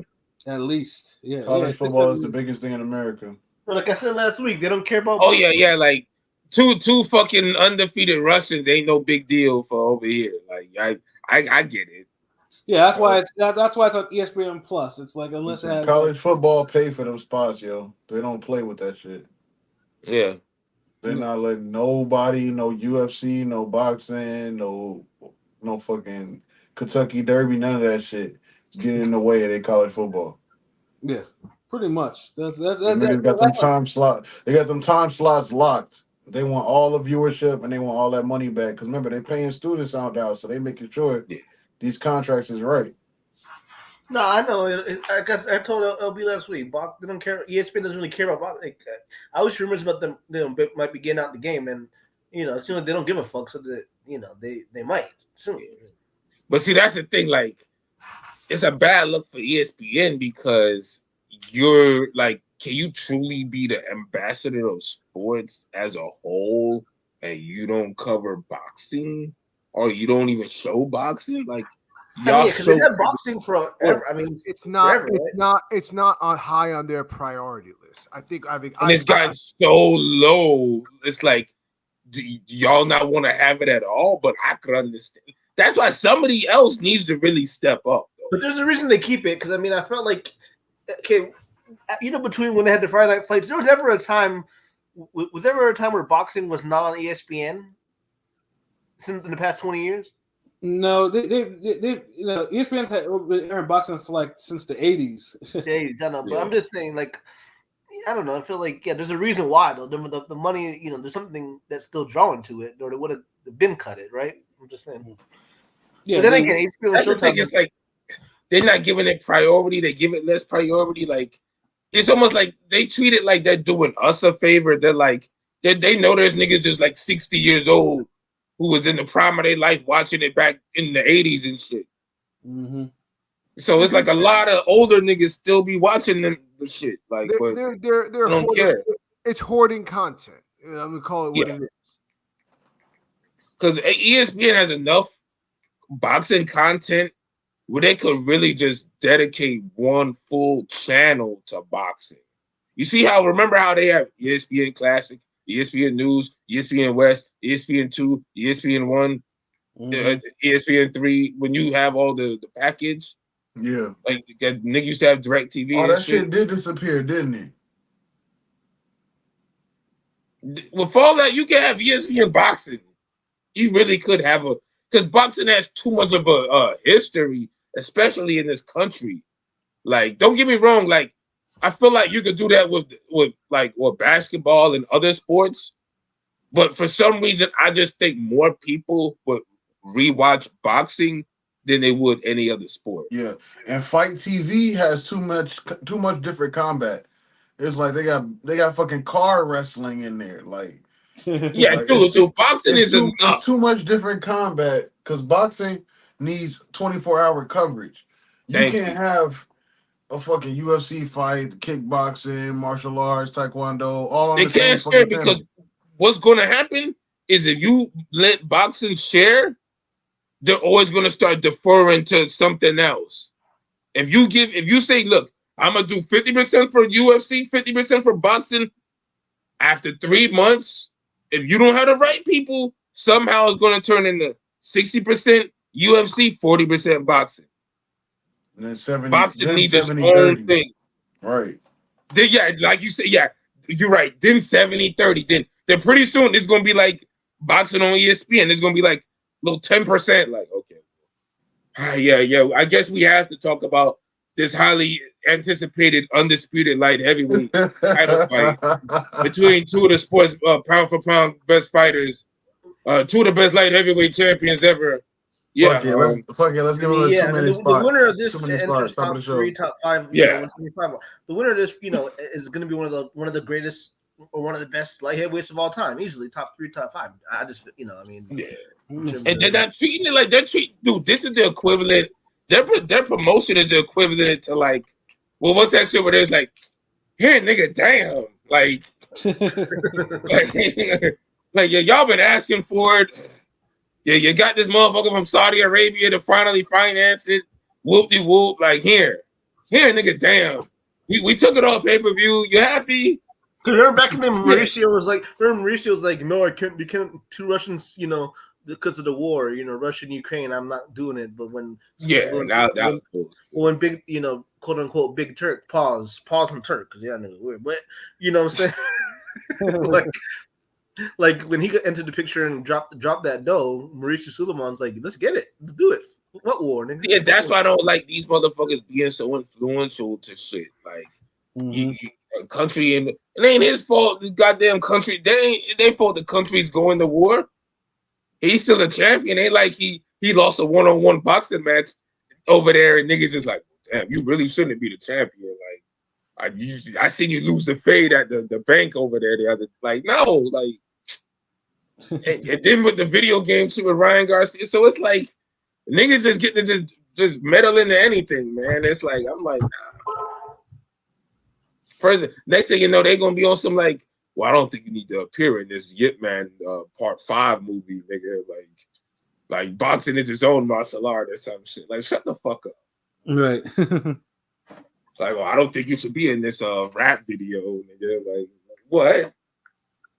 You don't need to make this guest appearance in this Marlon Wayans movie. Like, what? Like, he's gonna just keep going. Like, fuck all that shit. But yeah, man. I ain't got much else to say. That's it, really. Like, unless y'all gone bitch and moan about football yesterday. Well, no, I mean, the fact that I needed Alvin Kamara to score a touchdown and he didn't get, and he didn't score, and I blew another fucking parlay, and I'm not. He's Lamar Jackson for tonight. Yeah, no, I will. Yeah. How Lamar not? Because Lamar had a crazy game. What did he miss to not fucking for you to eat? He didn't have a rushing touchdown. He had him as he just threw for 4, right? All he needed was any touchdown. Like. Listen, the nigga threw for 5 passing touchdowns. Nigga, you should have picked the 2 passing touchdowns. That was plus money too. Yeah, and I was like, damn it! Like, I mean, I just needed one touchdown. And I told everybody, I'm like, yo, I know him and Zay is boys. And I know Zay Flowers been mad because he ain't been getting no looks. He like, yo, why you passing the likely, nigga? Why you throwing the ball over there to fucking Bateman, nigga? Give me some reps, yo. Give me some catches. I know he was talking to him. Nigga had 111 or some shit. Yeah, but yeah, this shit hurt. I was like, God damn it, because you think of all the ones like Kareem Hunt scored a touchdown, Xavier Worthy scored a touchdown, Rashid Shaheed scored a touchdown. Like of all, what the fuck? Like seriously, like you could get some more touches. Like this is the shit that pisses me off about gambling so much. You see how stressed this nigga is, and his team didn't even play. Wait till they lose next week, nigga. Your team had a bye week, and you still stressed, nigga. My team is up. Nigga, who you niggas facing next week, man?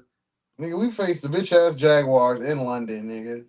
Oh, you going overseas? You gotta do the whole London game. Listen, I told you my Bears got an easy schedule. After them, we got a bye week, and we come back and play the Patriots. Remember, I told you Caleb is kind of understanding the game. Look at him now, balling out. DJ Moore, him and DJ Moore are going off like crazy like this. He gonna be rookie of the year. Keenan Allen is a little security blanket. Jaden Daniels right now is Jaden Daniels, but I mean Caleb's picking up. Caleb's playing well, so we'll see. Listen, if Jaden Daniels goes into Baltimore next week and whoop them niggas, he's running away. He might get MVP. Let's not go that far. Yeah, I know, right? I mean, he's the player to turn that whole franchise around. No offense, Pat, but I think the Redskins, sorry, not the Red, whatever they're called, the Commanders are going to win the division. Sorry, he's in the running for MVP right now. So the NFC East is going to probably run through the Commanders, to be honest, this year. The Commanders have their defenses. Their defense, and they have a good O line. I mean, that's the thing. Like, they have a really good O line. You know what I'm saying? Like the Commanders good running back. They got solid receivers. Yeah, but their O line is why. You know, I mean, Jaden Daniels is balling, but you need a good O-line. Protection matters so much. They got a veteran in Zach Ertz. They got a nice little team. And Zach Ertz, yo boy, Pat. Yeah, he has an Eagles ring. You know, like I said, you know, it's like what with Nick Foles? Shut the fuck up, nigga. Hey, who in the league right now has a Bears ring? You said who has a what? A Bears ring, nigga. Who in the league right now has a Bears ring? There are plenty of players right now that are walking around with Eagles rings right now. A division ring. I know a few guys with division rings. I don't think there's anyone that even has an NFC Championship ring from the Bears still playing. Nigga, your team has Julius Peppers. Oh no. Who's playing? Nah, nigga. Like yeah, your team is playing catch up. Like Me and Pilot have actually experienced a Super Bowl win for our teams. You are just That's like, cool. you're. That's cool, you're- but And we also I recently experienced a blowout this Sunday. you We know, was me and blowing them Pat, niggas me out. and Pat Pause. won one. Me and Pat won one and lost one. So we both made 2 bowls in the past 7, 8 years, right? We won Yeah. one and lost one. Exactly. So, like, Man, how many did y'all win as the St. Louis Rams, nigga? No, the Rams won back in like 2009, 2000. They should have yeah, won. we They won should have in won. 1999. They should have won. They should have won a couple. Fucking pissed me off. Fuck Tom Brady. Yeah. And the yeah. Panthers. And Hey, the well, Panthers. remember, Tom Brady beat Donovan and them too. Like, in that- Yeah. Tom Brady used to just fucking beat everybody. That's why Mahomes is the GOAT. Yeah, I know you was watching Mahomes tonight. Fuck Ball Brady. I don't want to. Let's not talk. I mean, Tom Brady also beat Mahomes in the Super Bowl too. So that's Yeah, like, he did. He did. He didn't beat Mahomes in the Super Bowl. The fuck, oh my god, no quarterback beats another quarterback. No, the D line went crazy in that Super Bowl. Yeah, I felt The D-line D-line did all the work. Fucking Pat Mahomes. That's had no- protection. Pat Mahomes' Yeah. protection was trash. And what Yeah, Chiefs that do? year, that season, he had no offensive line, and his two best O line were hurt. The only good ones he had. And what did they do? The Chiefs retooled to make sure they got the best O line in the NFL now because they know O line matters. yeah, exactly. The year the Eagles won it, y'all had a killer O line too.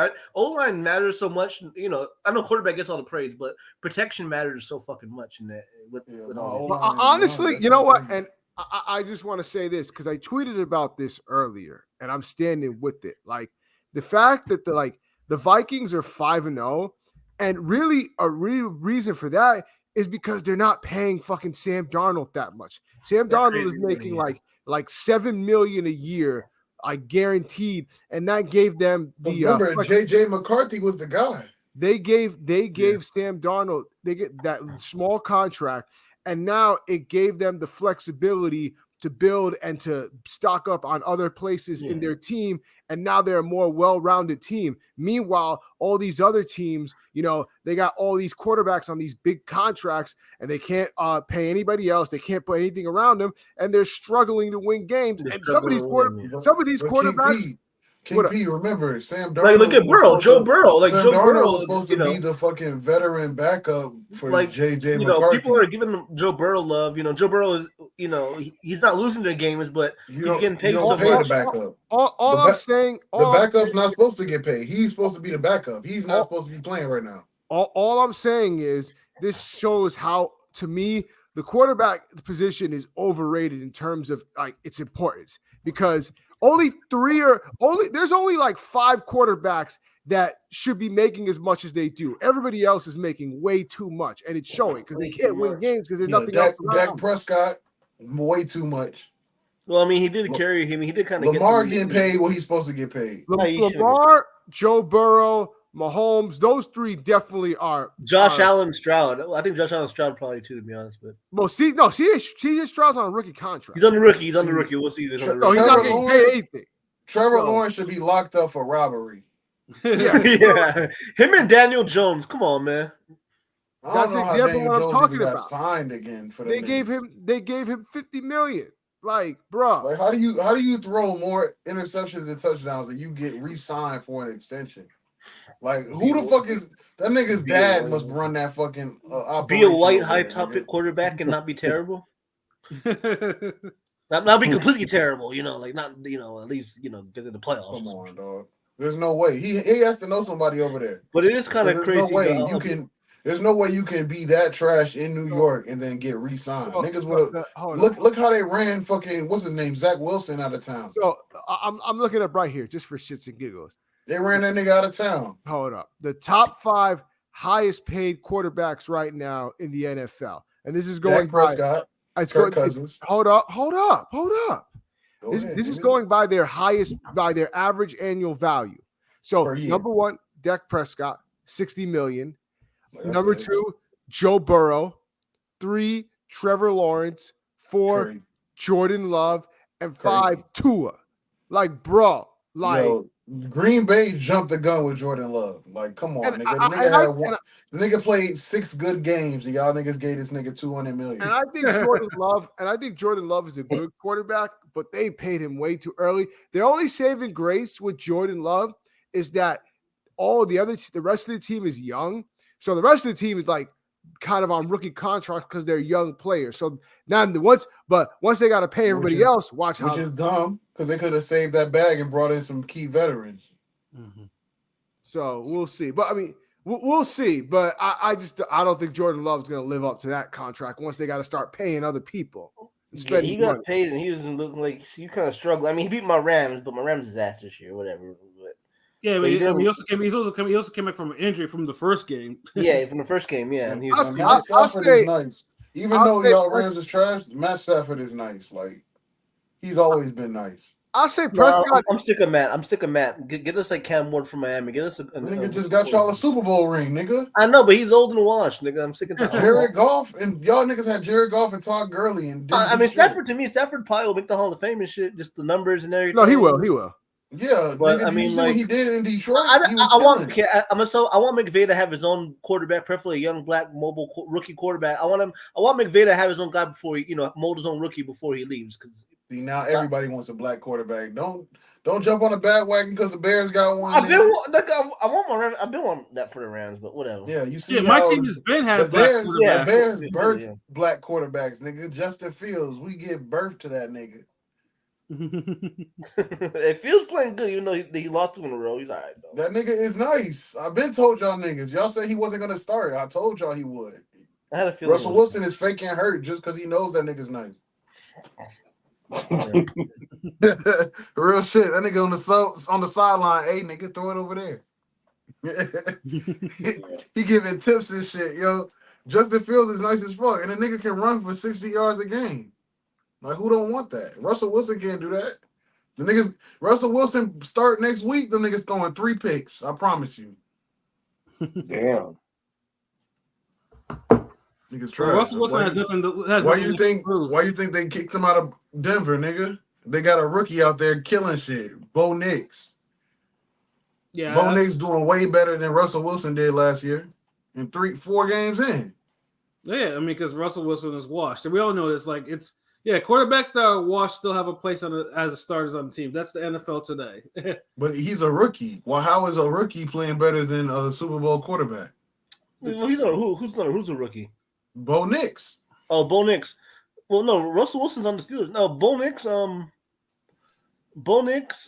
No, I'm saying he's playing better than Russell Wilson did for the Broncos last year. I mean, because he's that nigga got kicked off the field by the coach. The coach benched him. Yeah, I know. I mean, it was a weird relationship with them. It didn't work out for the motherfuckers for whatever reason. Bo Nix, I told my friend who's a Broncos fan, I said Bo Nix might be decent with y'all just because he's been in different situations. He's an older quarterback. Nigga, they have nobody over there. You can't name 3 players on that team. I mean, they got nobody, and he out there winning games. What are they, 4-1? Maybe 3-2, maybe. Oh, they 4-1. They just won again. Well, the Raiders are tanking, so I don't know. The Raiders are tanking. They're taking them. I think they're actually trying to trying to Devontae Adams, but probably trying to. No, there's rumors of them like there's a thing of with Mark Davis and Shedeur Sanders. Deion's kid. They're trying to get a quarterback. They're trying to get get him. Vegas. That'll be hard. Or Miami. Miami might take for his ass too. Got fucking Gardner Minshew, the dude. What's his name? Yeah, Gardner Minshew, the fucking What's Napoleon Dynamite's brother's name? That's who reminds me of Napoleon Dynamite and the brother. Yeah, Gardner Minshew. I'm sorry, like that dude still pisses me off too because that dude could have during the Super Bowl season for the Eagles, he could have clinched our number 1 a lot sooner had he had just he dropped the ball and had Jalen come back in the season finale to win out games so we can clinch our number 1 seed. So Gardner Minshew has been on my shit list since because he couldn't. I mean, it's one thing almost beating the Cowboys, and he had one of his best games of his career, but then he loses to the fucking 6-10 Saints and was like non-existent. Yeah, no, that shit ain't cool. Like that should have been a clincher, and Jalen would have gotten an extra week of worth of rest for his shoulder because of the dirty Bears that crippled his shoulder. Shout out them Bears. Nigga, that's where he picked up the shoulder injury.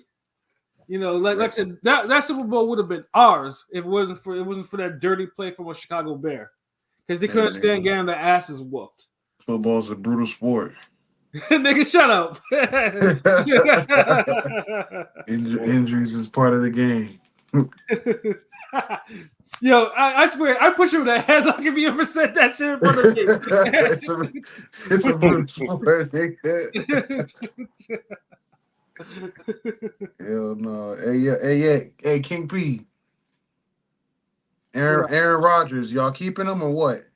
Yeah. If you y'all watched, I missed the game. Are I didn't know y'all yet. tank? Are y'all about to tank for Shador too, nigga? Nah. That was a bad game though. This weekend. That was on Rodgers. The other one was not. This one was.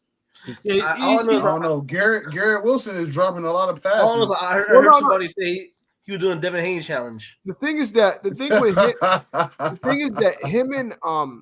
him and Wilson just don't have chemistry because like they're Wilson dropping everything. Wilson is not the type of quarterback. Is not the type of wide receiver that Aaron Rodgers likes because Aaron Rodgers likes precise wide receivers. Good route runners. That like when Aaron Rodgers is going to throw it to a spot.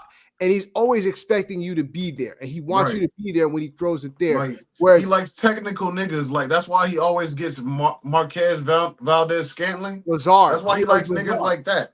He loves Lazard because Lazard's always going to be at the spot he wants him to. Even Mike Williams is always at the spot that he wants him to be at. Whereas like Garrett Wilson's kind of a freelancer. He just kind of runs his own routes and then just improvises. But that's what makes him a great wide receiver, though. Yeah. But that's not the type of. Unfortunately, that's not what Aaron Rodgers. Well, likes. as a quarterback, that's why you go to training camp so that you can learn the timing of your key receiver, nigga. So I mean, I think they'll eventually get on page. But when nigga, it's week 5. Hopefully bring it in.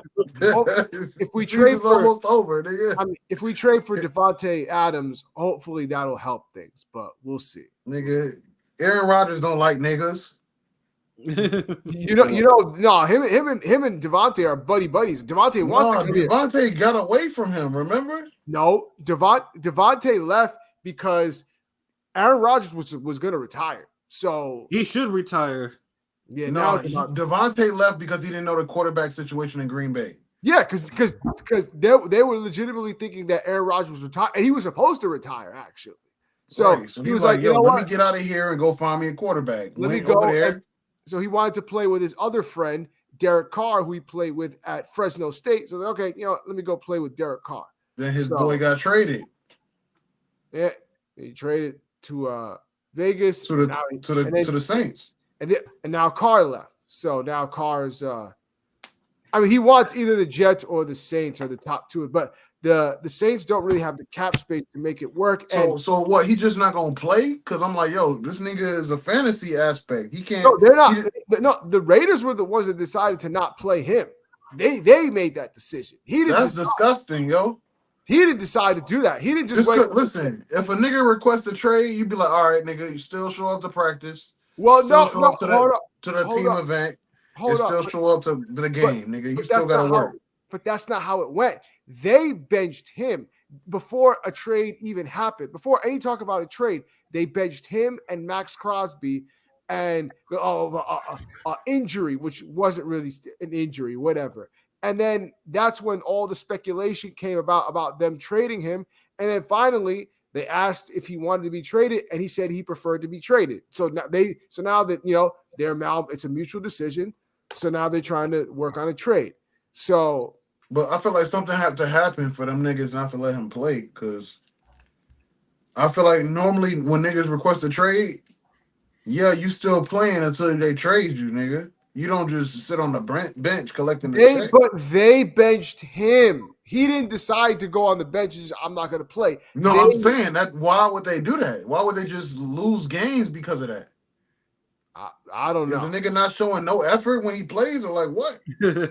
He went off in one of the games that they won. He went off against the Ravens. So it doesn't make. That's what I'm saying. It doesn't make sense. It really makes no sense. I just think I think it's Antonio Pierce. I think the coach Antonio Pierce wants. Listen, they throw in a Trey Tucker and Jacoby Myers. No nonsense, hard nosed guy that wants his. He's very old school. He's old school. He's old school. That old school shit gonna get you fired, nigga. You gonna be a defensive coordinator. I mean, that's why they're taking for quarterback. Look at the quarterbacks as trash.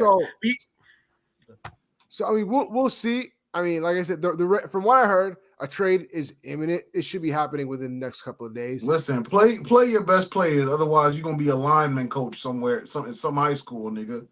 College, he's gonna be in college. Yeah. No, but I don't know if you touched on it. I just want to say real quick, it's kind of crazy how the Vikings, how Baker Mayfield and fucking what's his name, Baker Mayfield and Sam Darnold, they were in that Josh Allen, Lamar, Baker Mayfield, that draft with Lamar Jackson, right? And you think it's over for them two, Baker Mayfield and Sam Darnold, but those niggas somehow turn look like top 5 quarterbacks all of a sudden in the league. Man, it's still over for them. Fuck them. Yeah, they both fucked your team. Yeah, ain't no world where I'm gonna start bringing up Sam Darnold. Fuck that. You know what I'm saying? Like I don't care. The nigga was supposed to be a backup. Exactly. No, but he was drafted. If you remember, that draft was loaded with quarterbacks. Like, remember Josh Rosen was in that draft too. It was like the first draft where did everywhere. he got drafted to the Jets. Niggas knew. But I'm saying it was the first draft everywhere. Heisman got picked in the first and the first and the last pick of the first round because you had fucking Baker go first and Lamar. The Jets go always 32nd. get the first. Jets always get the first round pick, and that nigga always end up being nothing, nigga. Every time them niggas go 0-16, 1-15, 2-14, What? and they get the number 1 pick. Mark Sanchez. Who else y'all niggas draft? Bro, we haven't had the number 1 pick. We haven't had the number 1 pick in like fucking 25 years. What are we talking about? Like y'all had a top 10 pick every year. Stop. Not every year, but Every year, nigga, for the last 20 years, the top 10 pick, the Jets. That's not true. Jets, Jets. That's not true. That is definitely not true. Zach, was Mark Sanchez a draft pick? Mark Sanchez, they traded up to get him. Originally, Traded up to get him. Yes, they traded up to get him because I remember that draft. They were originally picking, I believe, 17th or 18th in the draft, and they traded up to like 5 to get him. So we traded up to get him. We weren't picking. I have my other phone, and I'll try to figure out. I know they missed somebody in that draft, nigga. No, we traded up to get him. I remember like it was yesterday. So yeah, and that nigga was the worst quarterback I've ever seen. No, I mean there have been worse quarterbacks than Mark. There have been worse quarterbacks than Mark Sanchez. Mark Sanchez, everywhere he went, niggas hated when he came in the game. It was like when he come in, if the quarterback is injured and he come in, it's like the game is over. Just go home. Yeah, no, but Like, there have been some worse. He was in Tennessee, all that shit. That nigga is trash. There have been some worse quarterbacks. Yeah, though Mark Sanchez at least has seen an AFC Championship game. Two AFC champions. Two of them. Yeah. You know what I'm saying? Like, I mean, there have been some real quarterback busts like Jamarcus Russell. Jamarcus Russell was that nigga was addicted to lean and played like it. So, RG3 was a bust too. But RG3 was a bust because of injuries. Yeah, no, because Shanahan ran his ass into the ground. That was the problem. Like, remember, low key, he was doing the same shit Jaden Daniels doing, same thing. Shit, there's one quarterback that was just recently drafted that he's looking like a huge bust. Like he might be an all-time great bust. That's fucking Will Levis. Will Levis. Oh yeah, he's in good last year. Will Levis is a tank, yo. That's crazy because Levis was looking good decent last year. I guess we could say never trust a man that puts mayonnaise in his coffee. That's white shit. I mean, yes, dude puts mayonnaise in his coffee. Yes. And I thought you were about to mention Bryce Young because that motherfucker play is even worse. No, but I saw him come in and play and kind of throw in a nice little pass. So, yeah, he came in and gave my Bears another sack, nigga. Fuck that, nigga. He's not looking good either. But yeah. As soon as he came in, I'm like, we might get another pick, nigga. A lot of it really got to do with the situation. I mean, I stopped struggling better than Bryce Young anyway, but listen, if you're 5'7", you can't be quarterback in the NFL. I don't give a fuck. I mean, yeah, you gotta have an outstanding quality. Like Russell Wilson had a great deep ball and was really mobile. Drew Brees is a mastermind. If you're a small little quarterback, you need a redeemable quality. Nah, but I mean, Drew Brees isn't that small. Like it doesn't work. Look at Johnny Manziel. Yeah, Kyler. I know Kyler's struggling, but Kyler at least had some crazy fucking athleticism. Yeah, Drew Brees is at least 6 feet. Like Johnny Manziel was 5'9". What happened to him? Well, that nigga was a drug addict and shit. Like, the motherfucker likes to party.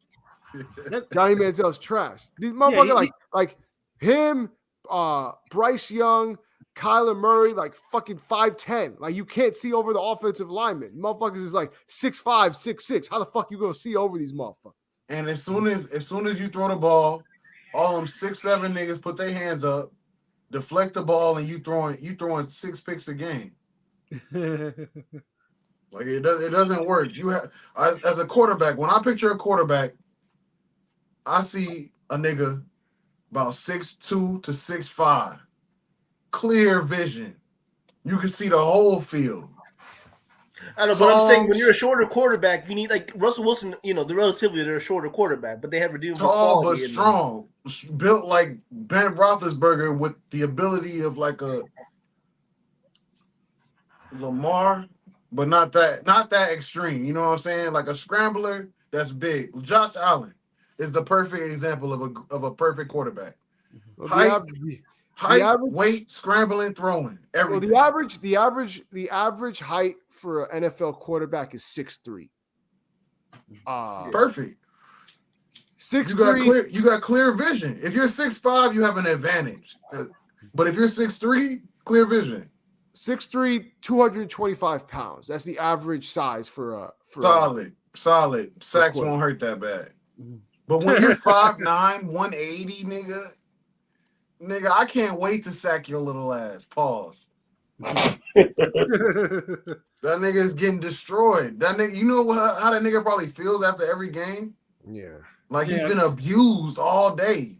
But yeah, no, it's hard when you're shorter, and it's not only the size. I mean, pause. The height. It's also the hand size. Pause, because that makes it. That's one thing they look at. Because like Russell Wilson is. I gotta say pause, because Russell Wilson is 5'11", but yet his hand size is like 10 and a quarter inches, which is huge for somebody that's fucking 5'11".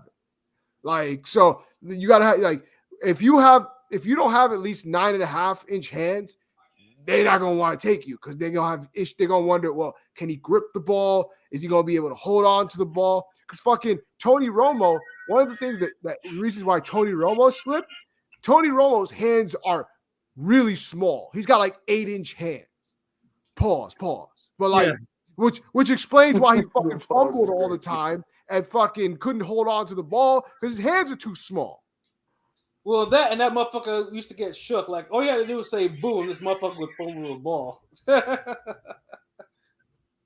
Oh, I miss Tony Romo when he was on the Cowboys. They were easy. They were easy W's. Excuse me, not this motherfucker. I used to enjoy him on commentary at first, and then eventually it just got to the point where he started talking too much, right? Don't really Yeah. I'm not gonna lie. There was been a couple games. This nigga will be like, "Oh, they should do this play." He calls the play to the T, and then they'll do a different play and it'll work. Like honestly, that works too. Honestly, it just got overbearing because at first I enjoyed the energy and the knowledge, and he was putting players over and putting the game over. Now he's just fucking putting himself over. I'm just I just like after a while he just kept over talking. I was like, nigga, let it breathe a little bit. No, but if you watch him, you could tell some broadcasts he be lit. How's Tom Brady on there? I mean, because I heard Tom Brady's trash. Tom Brady's garbage. He's garbage. I haven't heard. I know. He's only there for aesthetic. He's only there for them to say. He's only there for them to say, "Hey guys, Tom Brady's calling this game." I'm glad you changed that. Because I heard what you first said. He's only there for aesthetic. The fuck? No, for real. He's only there because he's a GOAT, right? You know, he's there because he's like the GOAT. Yeah, and they're paying him a shitload of money. Listen, I say he's only there for aesthetic because even when they're showing the broadcast, like who's playing, they'll be like, "Oh, the Niners versus the Cardinals," and then they'll show a picture of the cities, and then they'll show Tom Brady in a booth in a suit, and then it'll go to the field. Greg Olson's amazing on commentary. They get Greg Olson off that player. That's what I mean. As we see in every sport, because they're commercial. Go ahead, Ro. Oh, he cut off. I was gonna say, as we've seen in any sport, not every former professional that was great at their job is good at commentary. Yeah, it's the same thing with boxing too. Yeah, we Absolutely. know that in boxing because some Yeah. of the ex great fighters are horrible on commentary. Mhm. I don't know. Stacey King is pretty dope at commentary. I have not heard of Stacey King commentary at all. I'm trying to think of a 3-man booth in boxing of former Word. fighters that I would have no choice but to just mute because I would just fucking kill myself listening to them talk. Shit, Lennox Lewis is a mute. Lennox Lewis is one of them. I'm trying to think. Lennox Lewis. Reggie Miller is good. Well, Reggie Miller. Reggie Miller is just. Reggie Miller a little sassy. Oh no, he didn't. No, I'm good off Reggie. Yeah, he's good at commentary, Reggie Miller. Except though, Reggie be killing me. Like he'd be like, he'd be talking like Braxton from Jamie He always Foxx. every time in the end of the game. Oh no, he didn't. Like, but he's decent. I guess. Chris Webber used to be cool. Chris Webber used to be high. I feel like Chris Webber. If y'all remember Chris Webber on commentary, I didn't go. No, Chris Webber's still good. Like he ain't fall off. Chris Webber is still good at commentary. I think a commentary. I think a 3-man commentary of Lennox Lewis, Abner Mares, and Sergio Mora would be the most annoying fucking commentary of all time. I'd be listening to music while watching. I would have to put earplugs on. Yeah, that's what I'm saying. I'd be listening to some music while watching the fight. That shit's on mute for sure. Yeah, it'd be like, fuck this commentary. Oh man. Hey, what up, Kane song? Boo, Reggie Miller. Now Reggie Miller is a goat. You know, and of course, if it wasn't for that little incident, you know, he would have ended his career with a ring. If it wasn't for that thing that happened, you know, in 2004. You know what I'm saying? He would have gotten his ring. Well, we don't know. I guess we'll never know. In the words of Kanye. Yeah, exactly. That little incident, you know, that changed the way that the NBA would move going forward. Because Stern couldn't have the white clients getting bodied by $1 million niggas. No, sir. Gotta know your place. It's 12:50. All right, let's go wrap it up because I know I need to go to bed so I can get up in the morning to go lift. Do we have any final thoughts? Y'all don't got a hurricane coming up there, nigga? I know, right? I could go and live. Like, blah, blah, blah, blah, blah. Like, damn, all the businesses is boarded up down here, nigga. Talking about, I could just go and live. Good things for you, nigga. Like, you happy? I went to the store today, nigga. Niggas is buying batteries like no tomorrow. Batteries and water. It's about to be a quiet place status down there, huh? Oh, damn. Yeah, I don't know if you seen what that shit. I don't know if you seen what that shit did to Tampa, but them niggas about to get a double dose in 10 days. This shit's kind of crazy. Yeah. I'm just happy as long as the hurricane already went past Jamaica, so I'm already good. So I don't have to worry about any hurricane. I don't think it was over Jamaica, nigga. It's coming from Mexico. It's on the other side. Oh yeah. By the Yucatan. Oh, I forgot. Them niggas up north don't know about the Hurricane Center, nigga. I forgot, nigga. Yeah. When I was in Chicago, I didn't know what the fuck a hurricane was. Side. I mean, we get hurricanes from time to time. It's not a foreign concept. Nigga. No, up north we get tornadoes, nigga. By this time, like Florida been getting tornadoes now. That's a crazy shit. Shuttleworth update. The cone has shifted down. We are now in direct hit zone, nigga.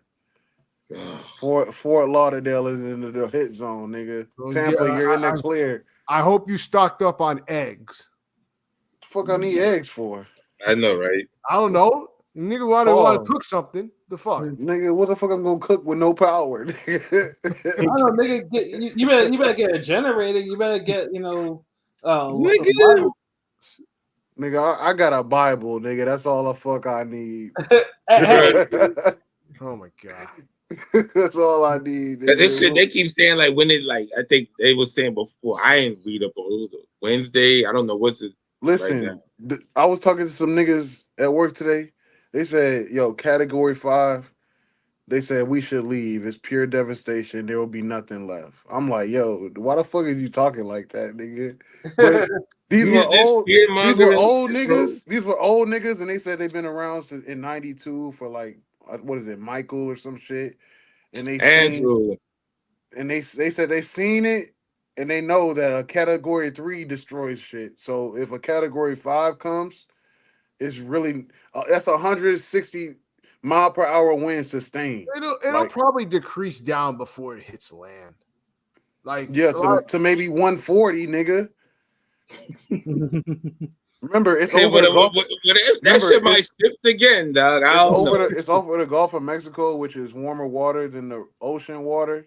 You know, the Atlantic Ocean water. So it makes the storm grow. So as it's coming to Florida, it's doing nothing but growing. It can't slow down until it hits land. Yeah, I'm thankful that New York gets cold water. We don't get fucking hurricanes. That's what I was telling them niggas. I said I'm used to a blizzard and a snowstorm, nigga. I'm not used to this shit. Because we had because we got fucked up by Hurricane Sandy, and that was a fucking Category 1 hurricane. So like, yeah, but a Category 1 here is like Splash Nothing. Mountain, nigga. These niggas playing that shit. A Category 1 for y'all. A Category 1 for y'all is just like a rainy day. Yeah, they play. Listen, I'm telling you, I'm not from here, but I know these niggas playing that shit. They really go out when it starts raining. Niggas bring kayaks in the street. It's like oh, you got nobody takes nothing serious down here until it's like a Category 4. Niggas Then hang it's out like, at the oh, hold on. Listen, Category 1 niggas hang out at the corner store. They try to sell batteries to niggas dumb shit. You motherfuckers down there is like Category 1. Ha ha ha. It's like a day at the beach. I could just swim in that. It is though. But see, but this honestly speaks to like the country, the states, legislation, government, all that, whatever, how they don't invest in the infrastructure in the country, because it's like 2024 and the same cities flood, the same places get overran. It's like, but you got to realize they built Fort Lauderdale and Miami to withstand any hurricane. Like everything is built with hurricane windows to withstand the strongest of hurricanes. Yeah, after fucking Hurricane Andrew and like I heard shit always got to get blown down before they do something, and it's like, come on. I heard that now it's gotten to the point where insurance companies won't even insure homes down in Florida. Right. Yeah, well now because nigga your shit just got destroyed and we're bankrupt, so fuck your house. It's the damn we're running. No, but you got some places they don't even have proper draining down here where they gotta actually get trucks to pump water out type shit. Nigga, there's some streets where if it rains for 10 minutes straight, you drive down and your car gets stuck. It's just crazy. Yeah. It's just crazy to me because it's like if you have insurance and then motherfuckers is still like, no, we ain't gonna pay out. Like that's fucking crazy. You shit out of luck. I mean, imagine if you're a small insurance company and you're doing renters insurance or whatever the fuck, home insurance, and then all of a sudden all your clients, all their houses are gone and you have to replace them all at one time. You're bankrupt, nigga. Regardless of what the premium cost was, however much they're paying a month, you don't have enough to replace fucking 10,000 homes at one time. Like this is spread out. This is not just one area. This is not one city. This is not one location. This is states. Stay safe because I saw the mayor say worth the damage, like state by state. Yeah, the mayor said evacuation. Area you're still gonna die. Like be so like what the fuck? What mayor says it on TV? So be safe. Wait, hold on, wait, what? Die, nigga, I saw a clip real quick. Listen, I saw a clip of the mayor. Down. That's what he's saying. The mayor said, "Yeah, if you think you're gonna be okay in the evacuations, you're not. You're gonna probably die in evacuation areas." She's saying. What the fuck? Look, be honest with yourself. If you live on the beach in a nice little 1-bedroom condo, first floor, right? You got a little pool outside, chilling. You thinking you the shit. Storm surge is 10 feet, nigga, and you stay like 2 blocks away from the beach. 10 feet, nigga, your whole crib is gone. Yeah. Nothing you can do. Even if you in there sleep, you're drowning in your sleep, nigga. There's nothing you can do. You can't chill with 10 feet of storm surge coming through your fucking crib. Get the fuck out. He's right. Don't stay, nigga. Too many niggas died on the last hurricane because niggas.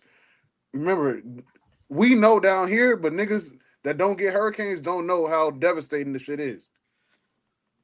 Yeah. Like we might, you never know. You might be good. You might not get flooding, but a tree could fly down the street. We don't know. We don't know what hurricanes are to that level because we got some hurricanes, but it's just storm, like little tropical storms. Like I said, it's nothing. No, remember, y'all Florida got them, gets them as they develop. Like, yeah, y'all got them damn. Hit Florida. Y'all got them. Florida got them damn Super Saiyan Broly fucking hurricane power levels. Like, Because that's the thing. Like I've had it where I remember Hurricane Wilma.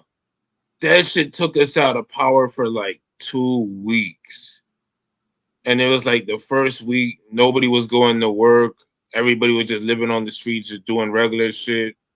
And then the second week, everybody just started doing normal, like getting back to normal. Like you talking about like trees were landing in niggas' yards and destroyed cars. Like you could walk through the whole neighborhood and see shit fucked up. Like even Hurricane Katrina like fucked up down here too. But everybody just always remember Louisiana. Like, nigga, it would think I was out of power for like maybe 2 days for that. But now it's like global warming. It's like it's like this damn hurricane is on Australian or whatever. I tell you, to give y'all perspective, it's been raining all day today. And it's not even none of the bands from the storm. So we got like 4 inches of rain today, and the storm hits tomorrow. So it's everything's about to be flooded like crazy. What time tomorrow it hit? I tell you, somewhere in parts unknown, fucking Al Gore is doing the Birdman hand rub with all this fucking global warming he was talking about 25 years ago. Well, nah, fucking goddamn Ukraine niggas is damn doing the Birdman palm rub because they got all our FEMA money. Yeah. Oh my god. Them niggas giving niggas $750. Like what the fuck? Tampa niggas is like, nah, really? This is it? Like, is that all? Like, nigga? Nah, these niggas ain't ready for nothing. Well, I mean, we'll see. But hold on. Tomorrow morning. Today is tomorrow morning. Like these niggas talking about like what 4 o'clock in the morning, 5 o'clock, 6 o'clock. Some shit we supposed to sleep. Yeah, you're about to get it in 5 hours. In 5 hours, nigga. Well, I mean, hopefully, like I said, hopefully it's not too bad. Like even though like everything in the news is talking about the hurricane and shit like that. Hopefully you don't lose power. Else I won't be able to do no more podcast episodes. They're saying this is going to be the worst. Like Tampa about to experience the worst hurricane in fucking 100 years. They're saying. Damn, nigga, that's some devastating sounding shit, nigga. I got family in Tampa, so I gotta reach out to them, make sure they're good. But yo, I gotta get to bed, y'all. Same here. Oh well, yeah. You niggas, sleep good. You non-hurricane having to worry about ass niggas. I will, my nigga. Fuck y'all niggas up here like, I gotta get to sleep, y'all. Good luck, yeah. You were wrong because just float away or some shit, nigga. Like, fuck y'all. God damn, like, well, I gotta go to bed now. Yeah. Got a meeting. Yeah, it's perfectly dry out here. Like we just chop liver down here. Like fuck y'all. Like wouldn't let that shit happen to me. Yeah. Y'all niggas is doing the 50 Cent gift, 50 Cent meme in the car. Like y'all niggas literally like like fuck that. Like it's all good. Like I mean, damn. Like shit. Hopefully, was trying to hit that grill before the fucking hurricane hit. Shit. I mean, at least a nigga eat good in the damn dark. Shit, that's what I'm saying. That's what I'm thinking about. Cause I'm like, man, If it hit later in the afternoon, then or something, or in the it hits Wednesday. It hits Wednesday. okay, so yeah, nigga could hit that grill tomorrow, get a little something popping or something. I mean, get a little jerk something before the shit hits, so have something good to eat. All right. I mean, that's how we thinking, because we survival times down here. This ain't Bible times down here. R.I.P. Prodigy. If you know, you know. So yeah, anyway. But yo, for myself, Pat Scorpio, the New England representative, for LB Shuttleworth, the God of the GOAT artist, for King P Bodega B, for Conscious Pie, and for Rome Top 5. This has been another wonderful episode of Real Talk, where as always, if shit's real, like this hurricane, we'll talk about it.